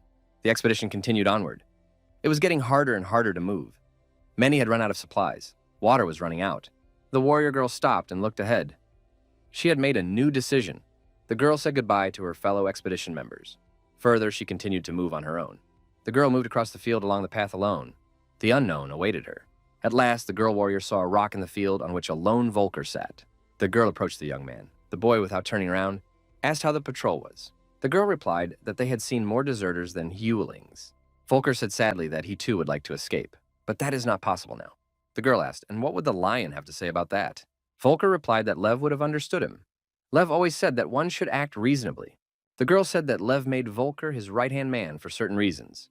Volker has to believe in him, and in himself. Volker said quietly that Jem had a lot more experience than he did. The girl said Volker's people believe in him. She heard what they said. The girl continued, people trust Volker. That's why there are no deserters in their squad. Volker countered, there are no deserters because they have more supplies. When they run out, then there will be deserters. The girl said sadly, then it would be just the two of them. Volker came to his senses and apologized to Vera. He hadn't meant to offend anyone. Vara said Volker still had people left. She asked him not to give up something he might regret later. The young man agreed and said he was a spineless slug. Now he is trying to gather his thoughts, but it is very difficult for him to do so. The girl said that her commander always said that you should concentrate on what you can control. And if something is out of your control, don't waste your time. Volker said her commander was smart. The girl, smiling, said he was smart when he wasn't drunk, but that was rare. Volker asked what the girl was holding in her hands. Vara said that Volker looked very upset, so she brought him a flower. The young man took the flower and exclaimed joyfully. He had not expected such a thing. The boy was very touched. Volker, in a burst of emotion, hugged the girl and thanked her. The guy pressed Vera against him and repeated, thank you very much. The girl was very confused. She had not expected such a violent reaction. Volker let her go, turned around, and ran off, shouting, thank you very much. The guy was very shy. The girl whispered, always welcome. She was very embarrassed. Her cheeks were flushed red from the rush of feeling. Volker gathered his squad around him. He had something to say, and he said he wanted everyone to listen carefully. The guy showed the seeds of a flower he got as a gift from a girl and said he needed them to find those seeds. Jem said they're on duty now, and it is necessary to hunt the heavings. Gul added that Jem was right. They won't be able to look for seeds. They need to set up camp first. Volker said there must be some way. Var suggested asking the other scarecrows for help. Maybe they could help, out of solidarity. The girl asked if it might be a matter of them not wanting to look. Jem replied, it's not about whether they want to or not. No one is going to help for free. Volker said that it should be done by all means. Jem replied that in payment for their help, they would ask for their supplies, and there wasn't much left. Volker replied that in any case, they would not have enough supplies to return home, so they should ask other leaders for help. Jem replied that Volker is the boss now and he makes the decision. The warriors stopped near the body of the dead Hevling. They decided to make a small break here. Gul decided to carve something out of wood. He did it out of sight where no one could see. Jem turned his companion's attention to what could be seen ahead. The youth surreptitiously carried away the cooking vessel from the tent camp. The young men built a fire and set this utensil on the fire. Volker said he thought it was done. He asked Jem to pass him the salt. Everyone watched the young man with interest. Jem handed over the salt and told him to hold it carefully, because it was very heavy, so he wouldn't drop it. The girl yelled out what Volker was doing. The young man poured all the salt into the cauldron. Volker said when he was a kid, his mom saved salt. Every time they had more salt than they needed, she set it aside. And when it was Zia's day, his mom would pull out all the stockpiled supplies and cook them in a big pan. Volker continued as the pan heated up. His mom would add seeds and small lumps of dough to it, and food was cooked on salt. The seeds were heated, swelled, popped, and popcorn appeared. And the children ate this food with pleasure. They always liked that kind of food. Volker scooped up a handful of popcorn and offered it to the girl. Vara tasted it and was amazed. It was delicious. She had never tasted anything like it before. Volker's squad happily ate all the popcorn. Someone called out to the young man. Gul said that Volker would probably have to cook more. Volker turned around and saw many standing hungry warriors watching them. The young man smiled and said, that's why he asked to bring more. Volker taught how to make popcorn, and all the warriors, having gathered the required number of seeds, cooked their food on the fire. Volker thanked Vera. The young man was grateful to the girl. The girl genuinely wondered why she hadn't done anything. Volker said the girl reminded him to be realistic. He was afraid to make the first step, but she helped him a lot. The girl said that she was pleased to hear this from the young man, and she is grateful to him for these words. The young men turned around, a warrior approached them and asked if he was interrupting them. Volker saw Ruck walk up to them. He congratulated the young man. He said that thanks to him, they had a lot of food now. Volker countered that there isn't much food to eat. But this method will allow them to cook seeds and other foods they can't cook without oil or water, and this method will help them get home alive. Rak said that Lev was right to choose Volker as he was. Volker said he doesn't like Rak, and he doesn't trust him. But today, he remembered that some things you just can't do alone. The young men shook hands and decided that the allies should join forces until they reached home. It was a mutually beneficial decision. Suddenly, a warrior came running in, telling the boss that something had happened. The boss asked what was wrong. Rak was surprised, and he wondered what else could have happened. Why the warrior was so agitated. The warrior began to whisper something in Raku's ear. Volker thought something was wrong. Rak turned around and walking away said, "Looks like they made an alliance just in time." Ruck claimed that Haima Sneak attacked and killed Oswald. That's sabotage. Volker thought that meant they could be next.